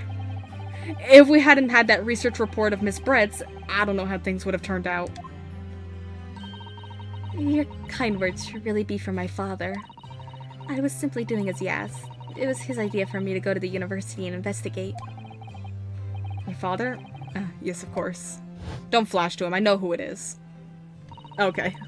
Forgive me for intruding on court proceedings, Your Excellency. Suzato Mikotoba, Judicial Assistant to the Defense. Speaking of Mikotoba... there you are. I believe congratulations are in order. There he is, that's him. Yeah! Naruhodo, you did an excellent job.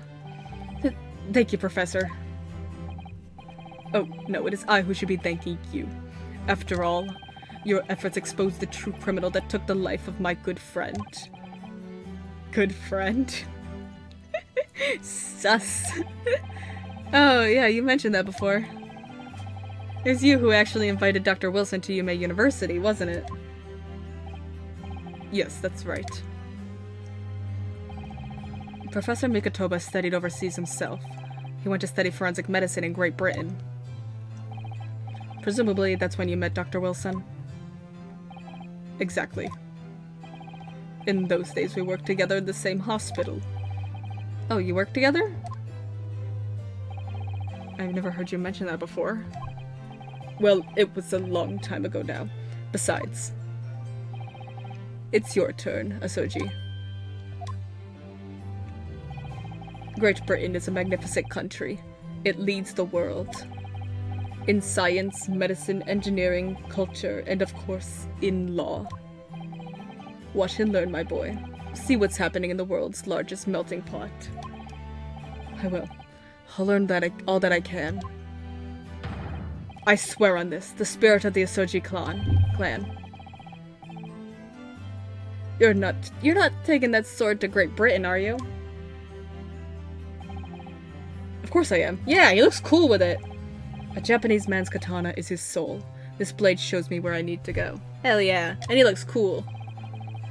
And cuts down anything that's in my way. Yes, I've definitely seen how sharp it is already with my own eyes. That reminds me. What's happened to the woman? To Giselle Brett, I mean. After all, she's guilty of murder. Yes, her. It's not easy to tell you this, but... What do you mean? Surely she's gonna face trial herself now. She's the true culprit, after all. She will be leaving Japan in the very near future. For Shanghai. What? Shanghai? Giselle Brett will not appear in court again in this country. I'm certain of that. What? Why not? It's a matter of consular jurisdiction. Who said that? Oh, him. Inspector Hosonaga. It was a hard-fought battle in the courtroom today. Very impressive to watch. I must congratulate- But what's all this about consular jurisdiction? Jurisdiction? We cannot try this particular foreigner for her crimes here in Japan. Yeah, okay. That makes sense. What? We can't try her? But then who? Who's gonna bring her to justice? A British consular court will hear her case, somewhere far away where our voices can't be heard. But why a consular court? Professor, I simply don't understand. I thought consular courts were a thing of the past now that we've signed the friendship treaty. The friendship treaty? Yes, in normal circumstances you're right. Then, so long as this is not a serious incident of a highly political nature of our respective governments, they can't invoke a consular court just like that. Oh. Can't they? Yes, she's a student, but it doesn't justify our governments making secret agreements about her fate, does it? Something strange is going on. So Miss Brett can't be held accountable for her actions here in Japan. I'm afraid that for the young student, today's trial was nothing more than a game all along. There was never any danger of comeuppance for her. Damn. I don't believe it. The British government's Foreign Affairs Ministry has demanded that we hand over custody of Miss Brett. They're obviously taking this case of a foreign student committing murder very seriously.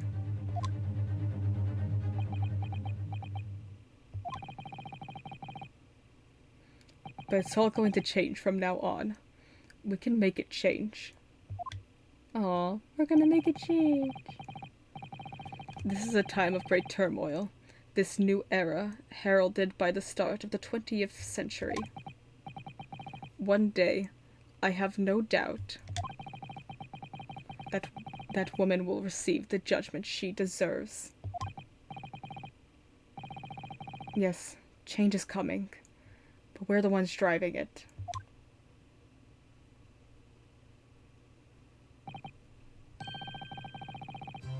Well, I don't think that's serious. That's enough serious. I think that's enough seriousness for now. This evening calls for a celebratory drink. But Professor... You're right. This is no time for gloomy faces. We should be celebrating Rinosuke's not guilty verdict. Let's start having some fun. In that case, might I suggest La Carnival? I promise there'll be no murders here this time. As the head waiter, I should be delighted to provide you with ample food and drink. You still doing it? You're a detective, Hosonaga-san, aren't you?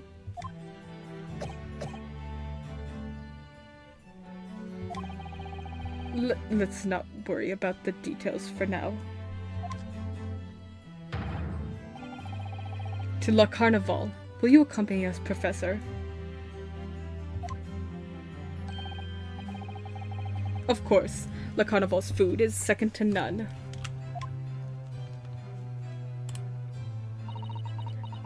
Oh, 1 second. I shall go and attend to the paperwork for Naruhodo-san's release.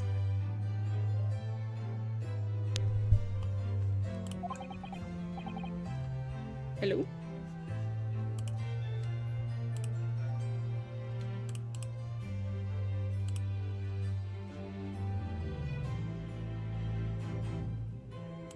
You should get some food too. Why doesn't she get to eat food? Hold on.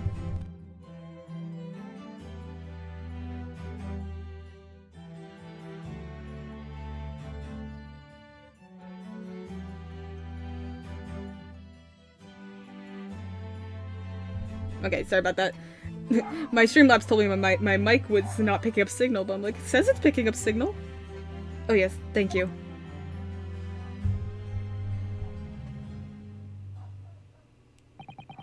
So Giselle Brett won't be tried here. I suppose that means I'll never know. I'll never find out why she killed Dr. Wilson. Kazuma. Yes, Ryunosuke? I just wanted to say thanks again. That's all. You really saved my skin today. I didn't do a thing. You were the lawyer in there, weren't you? The defense was all your own work. Your skills made the difference, though. One day I'll bet you'll be the best lawyer in the world. Hell yeah, I will. I'm not so sure about that. To be honest, something kept occurring to me over and over again during that trial. I couldn't help thinking that maybe you're the one destined to become a great lawyer, not me. There's room for 2 great lawyers. But come on, be serious. If I helped you today, it was only right at the very start of the trial, teaching you the tutorial and all that. But you have a natural talent for it, for being a defense lawyer, I mean. No, not me. All that tense verbal combat? I never want to go through that ever again. I did what you told me to do, that's all. Because I knew I could trust you. That's the point. Sorry, what do you mean, that's the point?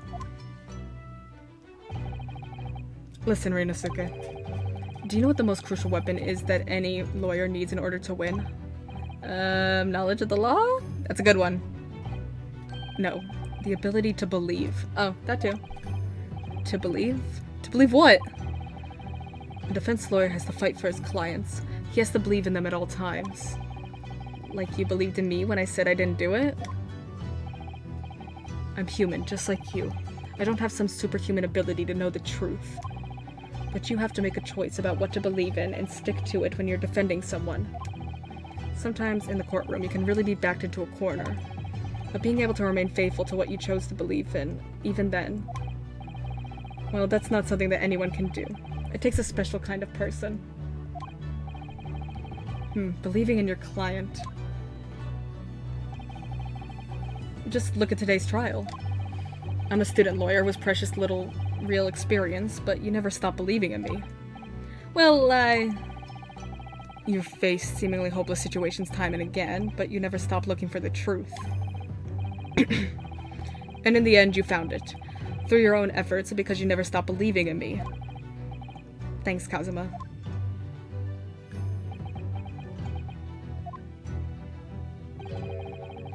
There's something I wanted to ask you, actually, Ryunosuke. Really? Me? Well, it's a favor, really. Something very important to me. Sounds serious? What is... You're still here, are you? No! Come on, I want to hear it! Oh, Inspector Hosonaga. I've arranged some rickshaws for us. Let's go. Thank you. We'll be right there. What's the favor? Let's pick up this conversation again later. No, that's a bad idea. Bad things always happen when you say that. Whenever somebody says that, bad things happen and we never get to the conversation. We should be celebrating right now. Your first court victory. And yours, study tour to Great Britain, don't forget. Ah, yes, that too. Oh, they're so cute. Is it over? So my very first trial came to an end. Kazuma, Professor Mikotoba, Suzato-san, who acted as my assistant, Inspector Hosonaga, who didn't really play much of a part, but still. That's funny. It was because of the help and support of all these people that I managed to get through that trial. But more importantly, Kazuma hadn't yet managed to ask his favor of me. No! Little did I realize just how much it would change my life. Oh? End! Oh! We've done it! There were some weird, like, graphic flashes that happened in the darkness. Okay. Okay. Not right now. Yes, not right now. I can't. I don't even have the energy or voice to just watch the opening title. Thank you guys. Oh my god. So much for joining me today. Let me get to my end screen. Oh my gosh. I wanted to finish it and then do the opening of the second episode, but man, oh my gosh, I'm so exhausted. We beat the first episode at least. We did not beat the game. We beat the tutorial. Thank you guys for joining me. Oh, it's been a blast. I'll be back again soon, maybe tomorrow. Probably not Sunday. I'm very busy Sunday, but we'll see. Yeah, thank you guys for joining me. I'm gonna go get some water and rest up. I'll see you guys in later. Sending you off in 5, 4, 3, 2, 1. Bye!